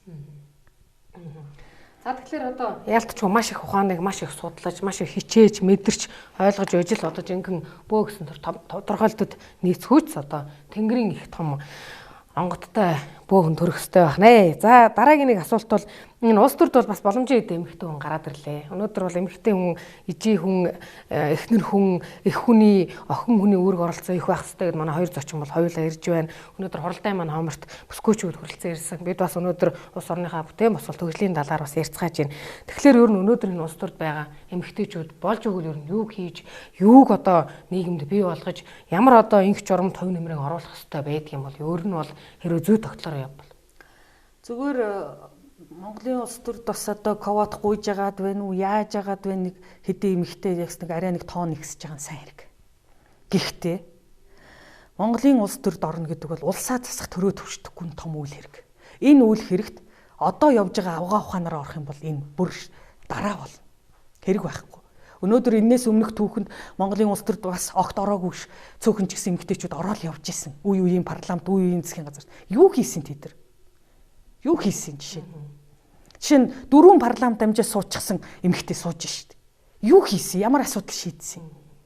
Өчнөө 4 засгийн газар дамжаа суудсан эмэгтэй байж л штт. Юу хийсэн? Тэгээ зүгээр нэг энэ амьдралаа засч чадаагүй авгаа ухаанаар улсаа засах дөрөв төвчт үйл хэрэгт оролцвол энэ бол хардаараа. Зүгээр болсон дээр. Тэгэхээр зэрэг Монголын эмэгтэйчүүд бол ухаанаараа, оюунаараа, арга шийдлээрээ тэр хаан хатан ухааныг сүлбэн нэгтгдэг, сүлэн одоо гэгэрүүлдэг тэр сайхан чанараараа бол яасан гэхэр зэрэг Монголынхон төр өөрөөр хэлбэл улсаа засах төрөө төвчтөхгүй өргөдөж орж исэн. Ковод гуйж орж, царайчилж орж байгаа. Өөрөөр хэлбэл гуйж биш гуйдаж орж исэн. Тэгээд орсон болвол за ямар нэг аргаар хамаагүй орцсон болвол та үнэн бай. Тэр ирчүүдийг зүглүүл. Эр хүн эрд хүрч зүс ордог юм. Эр хүн эмд хүрч зүгээ олдгийн гэдэг үгийг дандаа санах хэрэгтэй. Энэ төрийн шийдвэр гаргаж байгаа ирчүүдийг түших хэрэгтэй. Гэргийн мэрэгэн ухаанаараа, хатан цэцэн ухаанаараа түшиж, тулж, зүглүүл, чиглүүлж явах хэрэгтэй. Хүсэж байрцах ёсгүй. Тий, байрцах ёсгүй. Өрсөлдөх ёсгүй. Дандаа эвж, тулж, зөөлөж, бүх юмыг ухааруулж, гэгэрүүлж явж явах хэрэгтэй. Гэтэл яаж вэ? Барьцалдаал, хэрэлдээл. Их хурлын танхимд хүртэл хэрэлдээл сууж штэ ирчүүдтэйгээ буруу үлгэр үзүүлээл. Ийм хүмүүсэр чинь яах юм бэ? Тэгэхээр Монголын төрд эмэгтэй хүний тэр торгон нарийн ухаан одоо хятадууд бол мянц ухаан гэдэг. Мянц торг хоёрыг харьцуулахаар мөн ч тэнгэр газар шиг ялгаа байна. Тэгэхээр Монгол эмэгтэй хүний тэр торгон эргийн ухаан, торгон хатан ухаан өгүүлэгдэж байгаа нь өгүүлэгдэхийн дээр өгүүлэгдэж байгаа нь үнэн боловч ийм авгаа олсон ухаантай бид нар тэнд ороод энийг засахгүй өөрчлөх. Олон боловч чанаргүй байна. Чанаргүй. Тэгэхэд ганц торгон хатан ухаантай эмэгтэй ороход л энийг өөрчилж чадах л байхгүй. Ирчүүд гэдэг чинь бүр уламжил түүхэн. Яс мах цуснд нь юу гэхээр ээжийнхэн эмээгээ хормоодож ээжийнхэн ингэрт хайр инэрлийг үнэн сайхныг шимж өссөн цаанаасаа байдаг юм. Ганцхан тэднийг тэр зүгт харуулад тэр зүгт нь удирдаад зүглүүлж чадах тийм торгон хатан ухаантай эмэгтэй болтохгүй л ба шүү дээ. За баярлалаа. Бас ялтчгүй нь бол энэ хариулт хэрэгтэй асуулт байсан учраас сэтгүүлчмийн үйл тодрууллаа. Одоо бид бол хүүхд рүү нэлээд хандаж ярих болно. Монголд өнөөдөр 2.8 сая хүн байгаагийн сайн хүүхэд байна. Энэ л олон одоо цэцэгт цэврүү шиг Монгол орны ирээдүй болсон магадгүй шинэ цагийн нөгөө Индиаго хүүхэд, хүчтэй хүүхэд, том сүнснүүд Монголыг төдийгүй дэлхийг төвшөтгөхөөр энэ л газар нутагт ирсэн агуу их сүнснүүдийг үл бид маш одоо зөв өлгийдэж, хайрлаж, хойч үеийн одоо их том хүчтэй монгол хүн болгож хүмүүжүүлэх ёстой. Тэгэхээр ер нь ингээд урлагийнхныг хараад байгаа хүүхдийн дуу бараг дуулдаггүй. Таавал хүүхдийн яалтчгүй тэр дууг л өнөөдөр 6 сарын 1-нд ингээд ер нь танил тэр нэг дууг л ер нь голцоо дуулаад, айл болгон дуулаад, концертууд дээр ч дуулаад, тэгэл тэрнээс хойш дөрөвтэй тэрнтэй барьцаж гарч бүтээл гарахгүй ингээд байгаад идэг. Гэтэл хүүхэд гэдэг хүн өнөөдөр дуу хүсэж байна, шүлэг хүсэж байна. Хүүхэд бол одоо ээжийнхээ дуунд, найз нарын дуунд ингэж хүн болж цэцэг шиг одоо сайхан дэлгэрэх гээд идэг. Тэгэхээр яагаад энэ Монголын урлагт хүүхдийн дөрөвтэй дуунууд гарч ирэхгүй байгаа юм бол энэ одоо нэг сэтгэлгүй байгаагаас ч бас болохгүй. Сэтгэлгүй гэхээс бас өөр шалтгаан байдаг юм болов. Хоёрдугаарт гэвэл ер нь энэ хүүхдийн дуутай холбоотой та томоохон дөрвтэй юм юу хийхийг бодож байна уу? Энтэй холбоотой сэдв олдож байна уу? Энтэй холбоотой юм хийх гэж байна уу? Магадгүй одоо айл болгонд инкри бицсэн хүмүүс байгаа учраас энийг бас үсчиж мэдхийн танаас тийм. Зүгээр намайг дөнгөж сурагчийн ширээнд байхад бол миний одоо дуу хөгжмийн багш гал мандах гэдэг багш хүүхдийн маш их олон дуунуудыг бүтээж төөрөж тэр гал манд тэр тухайн цаг үед манай гал мандах багшийн дуунуудаар хүүхдүүд сурч хүмүүжиж гал манд багшийн дуу дуулахынсан гэж одоо галаа багшийн дууны уралдаан болж тийм ээ Монгол даяараа гал манд багшийн дуугаар амьсгалж байсан бас тийм цаг үе байсан. Тэгээд энэ маань хэдийнээс бас их хүүхдийн дуу төрөхгүй болсон юм бэ, ховордчихсан юм бэ тийм ээ. Уран бүтээлчид яагаад хүүхдийн дуу хийхгүй болсон юм бэ гэхээр арчил гарснаас хойш ховордсон. Яагаад гэвэл бид мэдээллийн 900 амьдарч эхэлсэн. Мэдээллийн 900 хитрхийх чөлөөтэй болсноос хитрхийх эрх чөлөө гэж ярьдаг болсноор яах вэ гэхээр залуучууд хит их барууны хөгжмийг сонсож эхэлсэн. Хит их барууны хөгжмийг сонсоод ирэхээр тэр барууны хөгжмөнд хүүхдийн дуу барагтай бол байдаг. Тэгэхээр тэр хүүхдүүдийн сонголт юу болж байна? Тэгэхээр интернетээр дуу сонсох, эсвэл одоо барууны тоглолтууд чөлөөтэй орж ирдэг тийм үү? Тэр бүх зүйлүүд нь зөвхөн мэдээллийн 900 гэдгээр гарч ирээд тэр хүүхдүүд хийх сонголт нь зөвхөн гадаадын дуучдыг сонсох сонголт болсон учраас хүүхдийн дуу гэдэг дуу бол гарах шаардлагагүй болж эхэлсэн л дээ. Ягаад гэвэл тэр хүүхдүүд сонсох дууг нь зөвхөн тэр гадаадын тэр уран бүтээлчдийн дуу тийм дуу сонсно гэдэг тийм сонголттой болж ирж байна шүү дээ. А нөгөө тэгвэр хүүхдийн уран бүтээлийг ягаад дуучид уран бүтээлчд маань бас хийхэ болсон бэ гэхээр илүү их уран бүтээлчд маань арилжаа тал руугаа энэ олон хүмүүсийг дүүргээ тоглолтоо хийгээд эдийн засгийн эрхчлөөнд хүүхд чухал байсан учраас хүүхд худалдаа авч биш учраас тэдэн зориулсан төрөөс одоо боловсрол шинжилгээ ухааны яамнаас зориулсан тийм бодлого байхгүй болж гисэн. А тухайн бидний үед бол сонгодог урлагийг бол зориудаар үзүүлдэг байлаа. Зориудаар одоо циркийг бид нар бас үздэг байсан баяр болгоноор тийм ээ. Хүүхэлдэйн театр гэж байлаа, хүүхдийн театр гэж байлаа. Гэтэл өнөөдөр энэ зах зээлд орсноос хойш театрууд бүгд бас үйл ажиллагаагаа явуулах байсан. Зарим нэг нь хүүхдийн тодтолтой гэх тоглолтуудыг хийхэ байсан шүү дээ. Тэгэхээр энэ маань юутай холбоотой гэхээр ерөөсө бодлого байхгүй. Манай урлагт бас нэгдсэн хүүхдэд зориулсан тэр хүүхдийн боловсролыг хөгжүүлэхэд тийм үү. Хүүхдийг тэр зөв төлөвчлөөр хүмүүжүүлэхэд нь зориулсан тийм тодорхой хүүхдэд зориулсан тэр урлагийн чиг бодлого бас байх хэрэгтэй. А урлагийнх нь түүнд зориулсан уран бүтээлийг заавал жилдээ нэг удаа хийдэг. Тэрийг нь одоо хуульчилж өгдөг юм. Эсвэл урлагийнх нь өөрөө тэрийгэ санаачлаад мэргэжлийн уран бүтээлчд нь өөрсдөө энийг санаачлаад өөрсдөө хамтаараа нэгдээд энэ нэг амийг үүсгээд хүүхдүүд рүү чиглэсэн энэ урлагийн бодлогыг явуулах бол энэ хэтэрхийх мэдээлэл донд хүүхдүүд сонсох дуугүй болсон. Таны хувьд бол одоо хүүхдүүдтэй холбоотой яг юу хийх гэж? За би бол хүүхдтэй холбоотой уран бүтээлийг бол хийж байгаа. Бүтээж туурж байгаа. Юу гэхээр сая Баттотхон доктортой би хамтарч бүүгийн дууны үгийг хийлээ. Бүү гэсэн үг шүү дээ. Бүүвэ гэдэг бол тэгэхээр өнөөдөр Монгол их хүний нэг онцлог бол хүүхдээ гидсэн дотор нь багт нь ариун хөвлөд нь багт нь хүүхдийн бүү байдаг. Хүүхдийн төрөөд гарч ирэх нь хүүхдийн бүү байдаг. Өнөөдөр яагаад монгол хүүхдүүд ийм ёс суртахуунгүй, яагаад монгол хүүхдүүд ийм хүмүүжилгүй тийм үү? Яагаад эцгийнхээ хийхээ үгийг сонсохгүй байна? Тэгэхээр өнөөдөр хүүхдийн бид бүүвэлхээ байсантай бас холбоотой гэж одоо чимзээ дуучнаад хэлжсэн. Чимзээ дуучны тэр бүүвийн дууны цомгийг би сонсчод ер нь бүүвийн дуугийг дахиж дуулж бас энэ одоо бяцхан өрсүүдтэй зориулж хийж төрөж бүтээх хэрэгтэй юм байна гэж ойлгосон. Тэгээ цаашлах юм бол энэ монгол хүүхдүүдэд зориулсан Монголын хойч ирээдүйд зориулсан дуг заавал хүүхдийн гих тодтолтойгоор биш бас тэдэнд зориулсан тэр үг тэр үгийн утга агуулга тэр үгийн яруу найргийг зөв оршоод тэр зөв их шиг аялгаугийн зөв хамтын одоо тэр шүтлэн барилгатаагаар хийж чадах юм бол дуу бол өөрөө хэл хязгааргүй шүү дээ. Тэгэхээр энийг бол бодож бас тойрож хийх хэрэгтэй. За ялтч манай Баттотхон докторийн дууны яруу найраг үг гэхлээр бас гүн гүнзгий утга санаатай. Тэгээ бүүвэ гэсэн энэ сайхан дуу, бүүвэ гэсэн энэ сайхан ухаарлаар манай Монгол улсын гавьяач үжигч юм удахгүй. Монгол айл болгонд бол нэгэн сайхан хөгийг нэмхнэ. Тэгэхээр энэ бол Монголын одоо урлагийн түүхэнд нэгэн том орон зайг эзэлж хүүхдүүд болгоныг одоо баярлуулна гэдэгт итгэлтэй байна. Тэгэхээр ер нь өнөө цагийн эцэг эхчүүд хүүхдээ ямар үлгэр дуурайд үзүүлж байна вэ? Өнөөдөр одоо ингээд хүүхдүүд бол өстой одооны хүүхдүүд айхтар болцсон. Одооны хүүхдүүд ч ерөөсөө нүдэ нээгэл төрдөг болцсон гэл тий. Эхээс харахтаа нүдэ нээцэн л байж идэг, маш урдан хэлд орж идэг, бүх юмыг сурж идэг.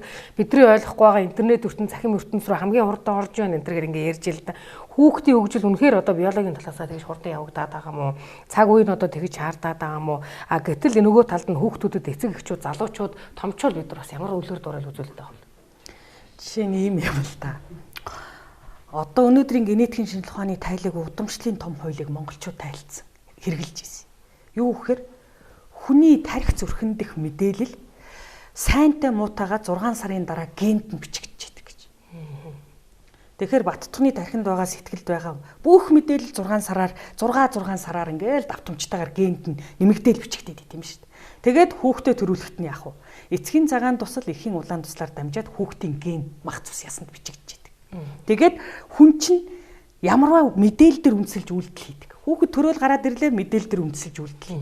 Тэгэхээр зэрэг нөгөө мах цус ясанд нь одоо тарих зүрхэнд мэдээлэл сууж амжааг байгаа шүү дээ. Тэгэхээр мах цус ясанд нь ямар мэдээлэл вэ? Яг тэрэн дээр үндэслэж үйлдэл хийх юм байна. Тэгэхээр яах юм? Удамшлын зүйлийг олдмол төрмөл гэж хоёр янз ялгарч байгаа.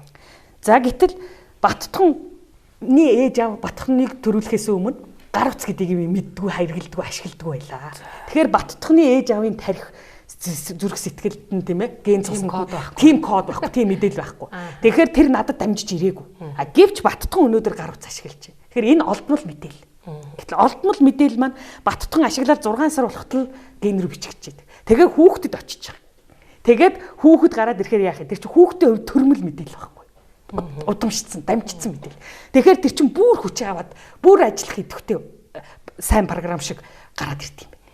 Тэгээд одоо хэлж шít манайхан хөө одоо надаас илүү гар утас оролдоод бүх функционал товчуудыг ажиллуулад гар утас муцыг интернетийг гайхалтай ашиглаад пепа эсвэл биологийн талаас үгүй тэр чи зүгээр л удамшлын хууль үйлчилж байгаа. Тэгэхээр таны хувьд олдмол байсан мэдээл та сурч ядах гэсэн мэдээл чинь 6 сараар ген чинь бичгтээд хүүхд чинь дамжаад орсон. Хүүхд нөгөө төр үнслээд гар утсыг аваад бүр хизээний таньж шít мэдээлэлээр. Ингээд таниад бүр юм хэрэглээд ингээд явчихж байгаа. Тэгэхээр энэ хүүхэд биологийн талаасаа нэг тэнгэрийн тусгай тохиолдолоор ёстой хөгжиж байгаа юм биш. Ген эцэг эхээс авч байгаа ген удамшлын мэдээлэлтэй л байна. Тэгэхээр эцэг их хүмүүс одоо хүүхдээ яг ийм аргаар монголчууд хүмүүжүүлж ирсэн. Бие засчдаг. Тархиа засчдаг. Ухаанаа засчдаг, сэтгэлээ засчдаг, амьдрал үйл хэрэгээ засчдаг. Тэгэхээр чин хүний тархи зүрх сэтгэл амьдрал үйл хэрэгт дандаа сайн мэдээлүүд цугларнаа да. Тэр нь хүүхд нөгөө улаан цагаан туслаар дамжаад хүүхдэд дамжиждаг. Ингээд дотроосоо хүүхэд удамшлын талаас мах цус ясан гендээ болохоор хамгийн зөв мэдээлүүдийг аваад гараад ирдэг. Дээрээс нь гараад ирэнгүүт нь ээж нь тархи зүрхэнд нь тэр сайн хамгийн удамшил зохистой, уламжил зохистой сайн мэдээлүүдийг заагаад эзэмшүүлээ суулгаад өгдөг. Ингээл энэ нь уламжил болдог. Ингээд гадна дотн хоёроосоо удамшил уламжил хоёроосоо удамшиг удам төрдөг. Тийм учраас энийг судалсан Японы сургууль хүмүүжүүлэх ухааны эрдэмтэн 67 онд өвчтсөн байгаа шүү. Монголчууд бол хүмүүжүүлэх шаардлагагүй хүүхдэд хариулах шаардлагагүй малтаа ард. Хүмүүжүүлэх шаардлагагүй хүүхдэд гэдэг нь хүүхдийн ген цус мах цас нь тархи зүрхэнд удамшил зохистой уламжил зохистой зөв мэдээлүүдийг бичээд өгөхөөр хүүхд тэр мэдээлэл дээр үнэлж үлдэхийг адаглаад наашаа ихэр наашаа явна, болихоор болно. Ингээл хүүхдийн асуудлыг шийдчихдэг гэсэн. Одоо бол яаж вэ? Ялангуяа 90 оноос хойш би бол хувьдаа судлаач хүний хувьд бол монголчууд 90 оноос хойш ардсан хувьсгал яснаас хойш эд материалын тал дээр өсөж дэвжиж хөгжсөн боловч тарих оюуны оюун санааны зүрх сэтгэлийн хүмүүнлэгийн тал дээр бол ухралт хийсэн. Нэг хэмийн тал дээр бол ухралт хийсэн гэж үздэг. Засаглахын тал дээр ухралт хийсэн гэж үздэг. Ерөөсө ганцхан урагшаа алхсан юм эд материал дээр л урагшаа алхсан. Тэгэхээр нөгөө хүн шиг байсан, удам шиг удам байсан, хүн шиг хүн байсан, оюунлаг байсан, тэ ухаалаг сэхээлэг байсан, гэгэрэлтэй байсан тэр сайхан удамшлын мэдээлүүд бүгд алдагдал тэрний оронд дандаа нөгөө аимшигтай хар мэдээлүүд мөнгө өнгөний төлөөх тэ эрх мэдэл албан тушаалын төлөөх амбицны төлөөх аимшигтай мэдээлүүд бичигдэл хогон мэдээлүүд бичигдэл хүүхдийн цус гэнт тэгээд хиж гөрөөс нөтөрч. Тэг хиж гөрөөс төрүүлэх юм бол их хүн амьд яваач хэрэг байхгүй. Ойлгомжтой. Тэгэхээр энэ монголчууд ухаан орсон цагаас эхэлж мэдээ орсон цагаас эхэлж гэж хүүхдээ ярьдаг. Тэгэхээр хүүхэд өөр нь ухаан орно гэдэг нь бол гинт ундаж байгаа сархийг бол хэлэхгүй нь ойлгомжтой шүү. Тэгэхээр ямар үеэс ухаан орж мэдээ орж юмыг танин барьдаг ертөнцийг одоо ухаарч эхэлдэг юм бол тэгээд эцэг эхчүүд бол өнөөдөр үнэхээр муу олдгор дуурал үзүүлж байгаа гэдэгт бол бүгд бол санал нэгдэж байна. Тэгэхээр бид бол энэ хүүхдийн энэ ариун нандин энэ одоо оюун санаа энэ л одоо гялалцсан тэр сайхан ертөнцийг ямар олгож байгаа гэж бодохоор бас жан гонигтай их мэдрэмжүүд төрж байна. Тэгэхээр ямар үед монгол хүн ухаан ордгийн монгол хүүхдээ гараас нь нөтөлж хүн болгодог энэ төр манай буурлууд бол ярьдаг шүү дээ. Ер нь бол монгол хүний хөгжлийн 3 том үе шат байдаг гэж манай эцэгтэйс авч үзсэн байдаг. Нэгдүгээрт бол ам орох. Хоёрдугаарт ухаан орох. Гуравдугаарт сэхи орох гэж.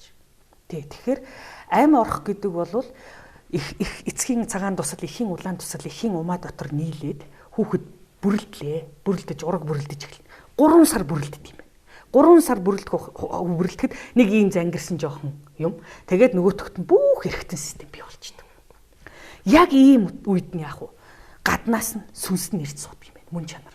Тэгэхээр ураг эхийн умаа дотор ингэж урууга харж байрладаг. Яг эхийн одоо умын амтаа ингэж давхц зулаан онгорхоо байдаг зулаан давхцж байрладаг. Тэр сүнс чинь тэр мөн чанар нь умаагаар орж ирээд эхийн умаагаар орж ирээд ороод ирэхэд нь шууд зулаан тосч идэг онгорхоо. Ингээд зулаагаар нь ороод аюулхаа буюу аймхаа дээр нь суудаг. Тэгээ жинхэнэ баттун, жинхэнэ бие чинь энд байдаг юм байна. За ингээд яг энэ сүнс биед нь орж ир суух үед хүүхэд яах вэ? Одоо ам ордог юм байна. За ам орохоор хөдөлдөг юм байна. Тэгэхээр нэг 3-аас 3.5 сартай хүүхэд ам ордог юм учиртай.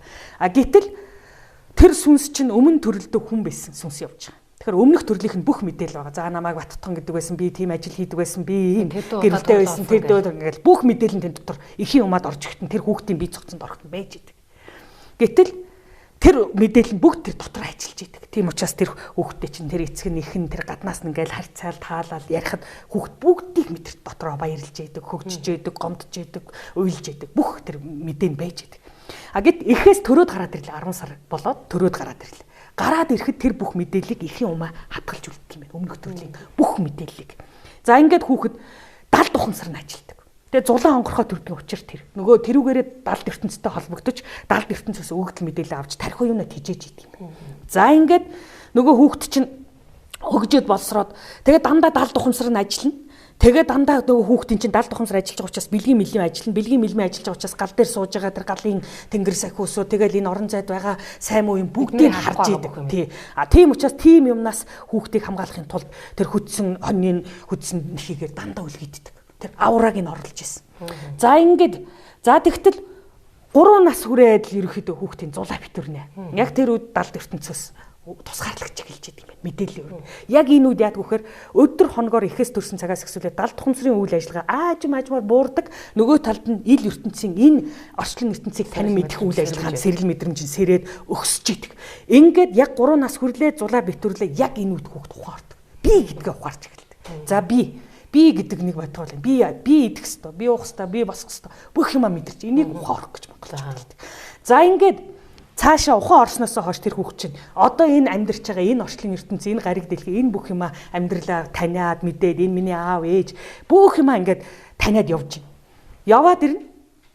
Эд сайхан 20 хэдэн нас хүрнэ. 30 хэдэн нас хүрнэ. Зарим хүн 40 хэдэн нас хүрнэ. Амьдралыг туулаад, зовлон жаргалыг ойлгоод, амьдралыг таниад, орчлон ертөнцийг таниад, амьдралын утга учирыг ухаарад ирэхээ цагт би чинь ингэж явж болохгүй юм биш. Би чинь энэ дэлхийд хүн бол төрсэн утга учир минь шал өөр юм байна. Би ингэж болохгүй юм байна гэдэг бүх юмныхаа зорилтыг сэхэрч эхэлдэг. Ингэж те одоо ам орох, ухаан орох, сэхэ орох гэдэг 3 үйл явцтайгаар хүний үйл явц. Тэгээд энэ сэхэ орсон үеэс эхсүүлээд хүн яах вэ? Өөрийнхөө амьдралын зам мөрийг, бод мөрийг бүтээж эхэлдэг. Тэгээд яаж гэгэрх вэ? Яаж үнэн байх вэ? Яаж тэ худал хуурмагаас салах вэ? Яаж нүгэл хилэнцэх байх вэ? Яаж дандаа сайн сайхныг хийх вэ? Яаж бусдыг хайрлах вэ? Дэмнэх вэ? Дандаа ийм сэхэрлийн зам руугаа буюу гэгэрлийн зам руу явдаг. Тэгэхээр энийг л өгдөөц маань танин барьж энийг ойлгож ээж хүүхдтэйгээ харьцах нь шүү дээ. Ойлголоо язгуур үндсэн гол мэдээлэл байх нэ. Тэгэхээр гавьятаас асуухад ер нь хатан ухаан тэнхмээр дамжсан эмэгтэйчүүд амьдралын ер нь ямар ухаантай болж төгсөж байгаа юм бэ? Энэ хатан ухаан тэнхмийн одоо гол үзэл номлол, гол үзэл сургаал нь гол Монгол ухааныг одоо өнөө цагийн бүсгүүчүүдэд зааж өгч гаргачлууд нь ер нь юу юм бэ? Бас л мэдээж нэг номын дуу сонссон мэдээж ууралн тэгтээ хатан ухааны тухай лекц сонсон бол харьцангуй өөр болох хэрэгтэй гэж би бол ойлгож байгаа шүү дээ. Тэглгүй яах вэ? Хатан ухааны сургалт одоо явагдаж байгаа. Тэгээ хатан ухааны сургалт Баттотон доктор өөрөө энэ сургалтыг удирдах байгаа. Тэгээ энэ удирдлагын доор хатан ухаан танхимын жинхэнэ гишүүд, жирийн гишүүд бид суралцаж боловсрож явж байгаа. Хамгийн нэгдүгээр бие засах ухаанд. Түүний дараа бид өрх гэр бүлээ, эргэн тойронд байгаа найз нөхдөө тийм ээ бие зассан хүнтэй тэр эргэн тойронд байгаа бүхий л тэр хүмүүс энэ гэргийн ухааныг тийм ээ хатан цэцэн ухаан яг ямар байсан энэ бүгдийг бид өөрсдөө сурчлан таниулж бие зөв авч явж үлгэр дуурайл үзүүлж энэ өрх гэртээ нэр нөхрөө зөв заалж чиглүүлэхэд үр хөвгтөө гэгэрүүлж боловсруулж сэхэрүүлэхэд нь за найз нөхөдтэй ийм замаар ийм замналаар бидний хаттууд маань ингэж явж байсан юм байна. Бид ийм өөрсдөө авгаа чанараасаа салах хэрэгтэй юм байна. Ингэжээд бид нар гэргийн мэрэгэн ухаантай гэргийн ухаанд суралцах юм байна гэд гих мэтлэн энэ ухаануудад бид нар суралцаад явж байгаа. Тэгэхээр бид нар хамгийн гол нь өнөөдөр хатуу ухаанд бид боловсрснаас цаашаа бид нар амьдралыг засах ухаанд суралцах юм. Амьдралыг засах ухаанд суралцснаас цаашдаа бид нар усыг засах ухаанд сурлаад тэр усыг төвшдөхөд хатуу ухаантай ямар оройтой үүрэгтэй оролцох юм бэ гэдгийг бид бас цаашид өөрсдөө одоо хэрэг бид одоо өөрсдөө цаашдаа энийг ус их орондоо өөрийнхөө зоригтол болгож хэрэгжүүлэх юм бол ийм одоо байдлаар бид нар цаашид түгээн дэлгэрүүлэх юм. Тэгэхээр хаттууд маань яг улс гэрээ төвшөхэд ямар өөр оролцоотой байсан бэ гэдэг 4 үүрэг байдаг. Энэ болохоор юу гэхээр нэгдүгээр дотоод хэргийн эзэн байх үүрэг, хоёрдугаарт төсөвч үүрэг, гуравдугаарт соён гэгэр үүрэг, дөрөвдүгээрт нь тусгаар тогтнолч үүрэг гэсэн ийм 4 үүргийг манай Монголын одоо хаттууд маань гүйцэтгэж ирсэн байдаг л да. Тэгэхээр өнөөдөр бид нар зөвхөн өрх гэрийнхаа хэмжээнд бид ямар үүргийг гүйцэтгэж байгаа л өрх гэрээч бид нар засаж чадахгүй явж шүү дээ. Үр хөвгтөөс засаж чадахгүй явж шүү дээ. Тэгэхээр энэ ухаанд бид нар суралцаж энэ хатан 73 суу ухаанд бүр цаашлах юм бол тэр хатан 73 суухаас суралцсанаар бид нар амьдралыг засах буюу ус гэрийн засаглагч ийм ухаанд суралцах юм аа. Үр дүн ач холбогдол нь бол ийм юм. За тэгэхээр товчхондоо ч гэсэн бас хатан ухааны ач холбогдлыг зочин маань тайлбарлаад өнөр үн цэнтэй юм тийм ээ. Бүсгүүчүүд маань бас энэ хатан ухаан тэнхмээр бас дамжаад энэ сайхан номын дуу сонсоод өгдөөцийнхээ агуу их явсан хаттын хаан Монгол эмэгтэйчүүдийн ухааныг олж авах боломжтой байх нэ. Нэг хүн ярьж ирсэн л да Монгол суу ухааны Манукул Академи гэдгийг Баттотхон байгуулад маш олон одоо шилдэг нийгмийн одоо оюун санаа нийлээдүүдийг бэлтгэж байна. Энэ шалгарсан улсууд юу н улс орнд хэзээ үүргээ гүйцэтгэх гээд байгаа юм бэ? Эдгээр одоо тэндээ нийлээл номын дуу сонсоод бие биентэйг ном хаялцаад яваад ах юм уу? Гэхдээ эдгээр чинь бас тэр улс төр мөрлөө орж ирээд бас энэ улс төрийн тулгын чулуунаас нь өөрлөцөөд энэ одоо он жилүүдэд нь бас хувь нэмрээ оруулаад явж болтгүй юм бол өнөөдргээд бас ярьж исэн. Та бүхэнд бас ирээдүйн ямар томоохон зорилгодлууд байд юм бэ? Ер нь бол ариуна маань хэлчлээ хатуу ухаан бол хатуу ухааныг сурчлан таниулах, түгээн дэлгэрүүлэх, заан сургах гэдэг. Бас нэг гол том зорилго бол хатун ухаантай эмэгтэйчүүдийн улс төрдөх оролцоог нэмэгдүүлэх гэдэг. Тэгэхэд ковот гуйж ордог биш, царай алдаж ордог биш. Ухаанаараа уригдж ордог, гуйдж ордог, гуйдж ордог нэг ийм л шин цоошин замналыг жимиг тогтооё гэж бодоод байгаа юм. Тэгэхээр зэрэг бид нар нэгэнт энэ Монгол ухаан гэдэг чинь ерөөсөө л улсыг засдаг, төрийг төвшдөгдөг ухаан. Тэгээд энэ ухаанд одоо ингээд боловсрсон хүмүүс бий болох юм бол заавал Манукул Академи хатуу ухаан танхимын хүрээнд энэний удирдлагын хүрээнд баригдахгүйгээр өөрсдөө урт дураараа буюу сайн дураараа тэр улс төр рүү яваад орох цаг нь байгаа. Тий. Харин яваад ороход нь Монголын ард түмэн энэ улсаа засдаг засаглахын дээд мэрэгжилтнүүд болцсон ийм одоо хүмүүсээ дэмжиж авах, угтаад авах, тосоод авах ухаан хэрэгтэй. Гэтэл одоо бол сая өнгөрсөн хавар сонгуулиар намайг нэр дэвшнэ гэж нийгэм харж исэн юм шиг. Тэгээ дэвшихгүй болохоор юу гэсэн гэж тэр үеэр нь би нэг шууд утастай нэвтрүүлэгт яваад орсон чинь дэвшихгүй болохоор нь орсон чинь та яагаад дэвшихгүй байгаа юм гэд нэг хэсэг нь тэгж. Нөгөө хэсэг нь болохоор баттхны чинь зорилго улс төрөл орох юм байл шүү дээ. Гэхдээ үнэхээр манай энэ Манукул Академи дээр бид нар энэ Монгол ухааны онолоор өнөө цаг үед Монголыг яаж засах уу, өөрчлөх үү, шинжлэх үү, төвшдөх үү гэдэг хөгжлийн том загварыг гаргачлаа. Тэрэндээ таарсан мөрийн хөтлөөр боловсруулчлаа. Тэрэндээ тааруулаад Монгол улсын үндсэн хуулийн шин төслийг гаргаад ирлээ. Гэхдээ энийг аваад хэрэглэх улс төрийн хүчин хүмүүс байвал бид нар өгчгөөд зүгээр санаа амар дэлхийд энэ лекц уншаад Монгол ухаанаа түгээгээд явмаар. Гэтэл даанч энэ улс төрийнхний байж байгаа царайг хар. Бүгд нуран баларч унж байгаа Америк Английнхаа араас уртсан. Арчил гэдэг юм аач бүрэн ухаараагүй. Тэгш ирэх гэдэг юм аач бүрэн ухаараагүй явж байна. Тэгээд тэд нар хизээ энэ Монгол ухааныг судлаад хизээ энэ бидний боловсруулсан хөгжлийн загварыг ойлгоод хэрийг хэрэгжүүлэхин гэхээр үлгэрэл болж байгаа байхгүй. Тэгэхээр одоо яах вэ? Эзээ нэгэн цагт бид нар орж магтгүй, шийдвэрээ гаргаж магтгүй. Гэвч орлоо гэхэд Монголын ард түмэн хүлээж авах тийм суурь бэлтгэдэг бол бид нар ороод хэрэг байхгүй ш. Бид нар ямар улс төрд намтраа байжуулах гэж их хурлын гишүүн байсан, сайд дарга байсан гэж намтраа байжуулах гэж орох гэж байгаа биш. Алдар нэр албан тушаал мөнгө баялаг хөөцөлдөж орох гэж байгаа биш. Тийм үү? Бид улс төрд бол хэрвээ орох юм бол хийх гэж л орно. Монголыг төвшдөх гэж, өөрчлөх гэж л орно. Орох үед харин Монголын ард түмэн хүлээж авах асуудал байна.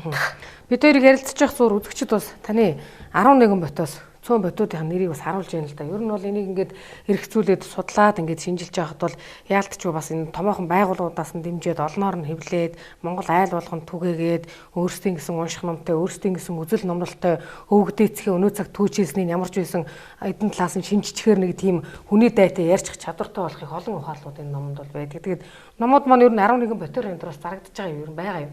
11 ботороо байгаа. Одоо сүүлийн 3 ботон дахиж хэвлэгдээд гарч ирж байна. Тэгээ би сая өнгөрсөн 9 сарын 20 дээр бол гаднаас бас нэг хүмүүсийг урьж авчираад бөөгийн сэдвэр том эрдэм шинжилгээний хурал хийлээ, хилцүүлэг хийлээ, том 13 дугаар зуунаас хойш тасарсан байсан төрт ёсны том тахилгыг хийлээ. За энд оролцсон. За би монголчууд бол яах нь тодорхой хэлэхгүй. Тэр гадныхан бол юу гэж хэлсэн гэхээр монголчууд бол үнэхэр хүчрэг юм байна. Яагаад агуу байсныг одоо л бид нар ойлгож эхэлж байна. Тэгээд монголчуудыг бид нар одоо дотроос нь мэдэрч эхэллээ гэж хэлж байгаа. Дээр нь миний энэ номнууд түрүүчээс англи, герман, япон хэл рүү орчуулагдаад гадаад хэвлэгдэхэр бэлэн болоод байна л да.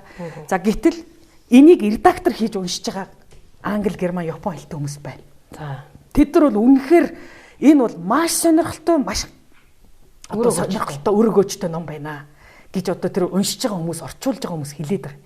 Тэгэхээр би бол энэ номыг бол үнэхээр дэлхийгээс бол Монголыг сонирхол газар автсан, оргилдог хүрсэн. Гэтэл бид нар өмнөөс нь бид ийм учраас агуу юм аа. Бид ийм учраас Монгол юм. Бидний эцэг дээдс ийм учраас хүчрэг байсан гэдэг тэр дэлхийн түмний нэхэд байгаа юмыг гаргаж өгч чадахгүй сууж байгаа. Тэгээ өнөөдөр Монгол ухааны 11 бот гаргаад 100 цуур лекц хийгээд Монгол даяар хүрэгчгээ сууж хахад Монголын төр засгаас хинч анхаарахгүй, хинч сонсохгүй, хинч дуудаж уулзахгүй, хинч эн чи юу болоод энэ ямар нийгмийн том үзэгдэл эхэлч үү гэж хинч асуухгүй л биш. Төр засаг нь ийм л дүлээ. Гэхдээ төр засагч гэж те зүгээр төр бол тоглож байгаа хэдэн боовлахал байгаа юм чинь. Тэдэрт бол газар баялаг адил хэрэгтэй болохоос Монгол суухан бүрч хэрэггүй байхгүй. За соён гээгэрүүлэх бодлогыг бол манай баг хамт олон бол 3 дахь жилдээ түүгээр дэлгэрүүлж байгаа. Тэгээд судлаач доктор Бат Хотгонгойн одоо энэ соён гээгэрүүлэх хүн зүнтэй цувралыг гаргаж байхад бол маш олон үзэгчид, бүр маш олон гэж хэлэхээр үзэгчид бол үздэг, тэндээс тэмдэглэж авдаг, янз бүрийн ухаарлууд, янз бүрийн санаа, өөрт хэрэгтэй зөвлөдүүдийг бол мэдэрдэг нь ажиглагдсан. Тэгээд өнөөдөр бол олон үзэгчдийнхээ урилгаар бас өнөөдөр Татган докторыг бас хурж оролцуулсан онцлог хэлмээр байна. 2012 оны хар усан луу жил ерөнхийдөө жаргаж байна. Тэгэхээр энэ л одоо 12 оноос эхлэж Монголд их сэргэн мандал, шин цаг ирнэ. Монгол төдийгүй дэлхийн нийтэд одоо том үүд нэгнэ гэж ярьж байна. Өнөөдөр 200 гаруй улсын 100 гаруй улс орны төрийн тэргүүнээ ямар нэгэн байдлаар удирдлагуудаа шинээр сонгож байгаа цаг хугацаа бол зөвхөн 2012 онд тохиож байна л да. Тэгэхээр 7 дүнчүр 7 тэрбум хүнтэй хүн төрөлхтөн ч гэсэн одоо ингэж өөрсдөө удирдах хүмүүсийг сонгож байгаа энэ түүхэн цаг нь энэ оны хугацаатай давхцаж байгаа нь бас эгэл биш болов. Тэгэхээр ер нь та цаашид Монголын ирээдүйг, хүн төрөлхтний ирээдүйг ер нь юу гэж харж байгаа? Монголч тэр хүн төрлөختөнч тэр тарих руугаа өнгөрөхгүй бол сэтгэл мөн чанар руугаа хандахгүй бол өөрсдийнхөө алдаан дээр суралцахгүй бол байгаар эдээр засаглаад эдэн л гоё болоод идэг. Тарих нь гоё болдгоо, ухаан нь гоё болдгоо, сэтгэл нь гоё болдгоо, амьдрал нь гоё болдгоо, харин бүр эсэргээр зовлон тачаалын туйл болдог, шавар шалбааг болдог. Энэ муухай оршин амьдрах угаас хаагцахгүй салахгүй бол энэндээ дүгнэлт эргэж хар дүгнэлт хийхгүй бол энэ өөдлөхгүй. Улам л шалбагтаа шигдэх бол. Тийм учраас хүссэн хүсээгүй бомбын ирэн буюу оюун мандлын соёл иргэншил, гэгэрлийн соёл иргэншил тогтох гээд тэрний одоо иргэшэл бол тэнгэрээс бууж байгаа. Хүссэн хүсээгүй хүмүүсийн сэтгэлд хүнийг хайрладаг сэтгэлийн долгионууд тэнгэрээс асгаран бууж байна. Хүссэн хүсээгүй хүний тарих оюунд энэ гүн ухаан, энэ зөв оршин амьдрах хүн хуулийг танин барих, танин мэдэх, танин хэрэгжүүлэх гэсэн энэ том оюуны долгионууд бууж байна. Энийг одоо манай төр засаг шиг ийм мунхаг дүлий ийм зүгээр нөгөө загсны ирэн шиг эд материалтайгаа зуралцсан ийм хүмүүс олж харахгүй. Энийг одоо шинжлэх ухаан бол олж харахгүй. Гэтэл шинжлэх ухааны эрдэмтэн судлаачдаас илүү шинжлэх ухаанаас илүү жирийн ард иргэд мас олон түмэн оюун санаагаараа төрүүлээ явчихсан. Шал өөр юм хүсэж байна. Тэгээд цаан чин шинжлэх ухааны эрдэмтэд гайхаж байна гэж байгаа. Гэхдээ энэ Баттган зэргийн хүмүүс их сонсох юм. Маниудыг сонсохгүй. Шинжлэх ухааны дурын эрдэмтэн гарчээ 100 цуврал лекс тавих сонсохгүй. Яагаад гэвэл шинжлэх ухааны мэдлэг дэндүү хоцорцсон, дэндүү хуучирцсан, дэндүү нэг хэвийн хүмүүсийн өсөн нэмэгдэж байгаа таны мэдхүйн хэрэгцээг хангахгүй. Тэгвэл хүн юу сонсохоо бас мэдэрдэг шүү дээ. Монголын ард түмнийг бас басч болохгүй. Энэ дэлхийн ард түмнийг басч болохгүй. Эдгээр чинь юу сонсохоо, амар нь юу хийх гээд хүчээр тулгаж байна. Юу би дуртай вэ, өөрөө аваад идэх вэ гэдгийг мэддэн шүү дээ. Эдгээр чинь. Тэгэхээр хаана эрэлт хэрэгцээ вэ? Тэнд мэдээлэл борлуулдаг. Бүтээгдэхүүн борлуулдаг. Тэгвэл шинжлэх ухааны мэдээлэл өнөөдөр эрэлт хэрэгцээ хангахгүй учраас хүмүүс сонгохоо болчих. Харин энэ Монгол ухааны мэдээлэл эцэг дээдсийнх нь мах цусны гаралтай энэ мэдээлэл нь өвөг түүх соёлын гаралтай энэ мэдээлэл нь өнөөдөр монголчуудын тарих оюуныг тэжээгээд байгаа байхгүй. Тийм учраас хүн төрлөختөнч бай, монголч бай. Энэ нэг балран унжаага 20 их 20 гүрэн гэж өөрсдөө нэрлэдэг энэ мүлжигч 20 гүрэн, дарангуйлагч, колончлогч 20 гүрний замаас гараад эцэг дээдсийнхэн дэлхийг төвштгэж явсан энэ ухаанд болсрохгүйгээр энэ ухааныг хэрэгжилж улсаа засад төрөө төвшдөхгүйгээр Монгол бадрахгүй. За ойлголоо. За ингээ баг хурлаа эрдмийн чуулганы маань ээлж дугаар жаргаж байна. Нэвтрүүлэг жаргаж явах мөчид Монгол улсын гавьяа жүжигчин нэгдсэн үндэсний байгууллагын хүүхдийн сангийн элч дуучин маань олон мянган үзэгч фэнүүдтэй Монголын ард түмэнд бас сайхан ерөөл хэлнүү хэмээн хүсэж байна. Баг хурлаа эрдмийн чуулганы маань хойморт бол ихэнхдээ эрдэмтэн судлаач нар, шинжлэх ухааны докторууд оролцдог. Өнөөдөр урлагийн салбарыг төлөөлөн та хуралдаан маань хойморт хүрэлцэн ирсэн байгаа. Үнэхээр 20 дугаар зуунд ч 21 дугаар зуунд ч монголчууд өдөр бусдын ухаанаар амьдарч ирлээ шүү дээ. Тэгэхээр энэ хүн төрлөختний соёл иргэншлийг бид мэдээж энэ түүхт соёл иргэншил энэ гайхамшиг олон янзын гайхамшиг бүтээсэн тэр зүйлийг яг бид хүндэтгэд үзэх ёстой. Гэхдээ энэ бусдын ухаанаар амьдарч байгаа энэ зүйл маань бид оюуны хулгайгаар бас их амьдралаа шүү дээ. Тэгэхээр алийн болгон бид бусдын ухаанаар оюуны хулгайгаар амьдрах юм бэ? Бид энэ Монголын газар хөрсөн дээр Монгол хүний оюун ухааны хөрсөн дээр буух, Монголын соёлын хөрсөн дээр буух тийм одоо өөрсдийнхөө ухаанаар, өөрсдийнхөө сэтгхүүгээр, өөрсдийнхөө тарих оюунаар тийм үү? Өөрсдийнхөө тэр өвдөөцөөс уламжлаж ирсэн, тэр одоо мартагдсан, тэр одоо үүх түүх соёлоор тэр бүх зүйлийг бид урлагаан бүтээх юм түүхэн хариуцлагатай цаг үе урлагийнхан биднэрт ирж байгаа. Тэгэхээр урдыг бид хэлбэр шинж талаас нь битээ одоо хөгжүүлээ. Дахиж битгий ийм ажлыг хийгээч. Бид энийг урлагийг байгуулчаад бүтээж байна гэж битгий яриач гэж бас энэ уран бүтээлчтэй бас уриалъя. Нөгөөтэйгүр энэ цаг үед бид нар ганцхан юг хийх ёстой юм гэхээр бид нар өөрсдөө дотроос нь зөв сайхан болох хэрэгтэй. Өөрсдөө үнэн амьдрах хэрэгтэй. Мөн нөгөөтэйгөр өөрсдөө тарих оюунаа энэ сэтгэлийн хоосон орон зайд байгаа тэрийг дүүрэх гээд байгаа тэр юугаар дүүрдэг юм бэ? Бид тэр Монгол хатан ухаанаар, Монгол суу ухаанаар, эцэг өвгдээцийнхээ ухаанаар бид нар дүүргээд энэ маань өөрөө эх оронч үзэл биш, харин жинхэнэ эх оронч ухаантай, жинхэнэ үндэсний эрдмээ бид нар өөрсдөө авч үлдэж чадаж гэмээр өнөөдөр Монгол улс сэрэг мандна. Энэ маань өөрөө оюун санааны сэрэг мандал болох болов уу гэж бодсон. За баярлалаа танд. За ингээд соёл гэгэрлэр сэргэн мандна гэсэн манай өөрөө байгаа. Тэгээд та бол энэ цаг дор Монгол өвөг дээдсийн агуу их ухааныг өнөө цагт уудлан гаргаж бидний одоо хүртээл болгож олон монголчуудын одоо бас оюуныг их тэтгэж тэжээж байгаа хүний үед бас Монголын ард түмэн тандаж нэвтрүүлэг жаргах сайхан үгийг хэлж байна. Монгол ухаанд сургаснаар эдээр эдийг л засгалдیں۔ Хүнийг ухаанаар гэгэрлэр засгалдیں гэж. Өнөөдөр Америк арчил яагаад мухардаад байгаа юм гэхээр эдээр эдийг л засаглаад яваад байгаа. Хүнээ засаглахгүй. Хүнийг засаглахын тулд тархийн ухаанаар сэтгэлийн гэгэрлэр л засаглана. Тийм учраас өнөөдөр хүмүүс аратан болж, хүмүүс хог хаягдл болж, хүмүүс робот болж тэгээд эдтэй гологдоод байгаа. Энэ хоёрын зөрчлөөс эд хүн хоёрын энэ зөрчлөөс л болж энэ хүмүүн төрлөختний оршин амьдрах хүн мухардаад гарцгүй болчиход байгаа. Тэгэхээр бид одоо эцэг дээдсийн эдийг эдээр засгалдаг, хүнийг ухаанаар гэгэрлэр засгалдаг энэ Монгол ухаанд боловсрч зөвхөн энэ Монголын их дэлхийн амьдрал биш. Энэ орчлонгийн оршин тогтнох уу өөрөө төвшрөн зэгцрэх, синергетик чанар нэмэгдэх энд одоо төлөв рүү шилжих шаардлагатай. Тэхийн тулд энд бол хүн төрлөختний өнөөдрийн 7 тэрбум хүн төрлөختний индигочуд болсон хөх монголчууд энд голлох үүрэгтэй шүү. Яг энүүгээрээ монголчууд менежер үндэстэн, багш үндэстэн, удирдагч үндэстэн гэдгээ батлах ёстой юм. Ийм түүхэн тохиол 2.7 сая монголчууд бидний өмнө тулж ирээд байгаа. Тэгэхээр хүн болгон Чингис их ухаантан болж иж дэлхийг төвшдгөх ийм тэнгэрийн зарилгатай цаг үед бид нар амьдарч байна. Энүүгээрээ бид нар онцгой бөгөөд хариуцлагатай үүрэг хүлээж байгаа. Ийм учраас Монгол ухаандаа нэгдэцгээе, Монгол ухааны үнэн дор эвлэрцгээе, Монгол ухааныг дэлхийд түгээж мандан бадарцгаая. За баярлалаа.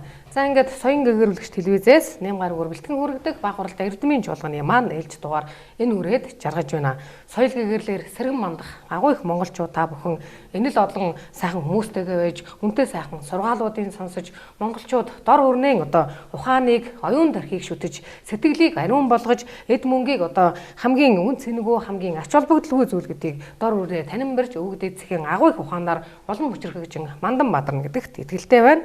Дараагийн дугаараар иргэн уулзлаа түр баяртай үзэгчтэй.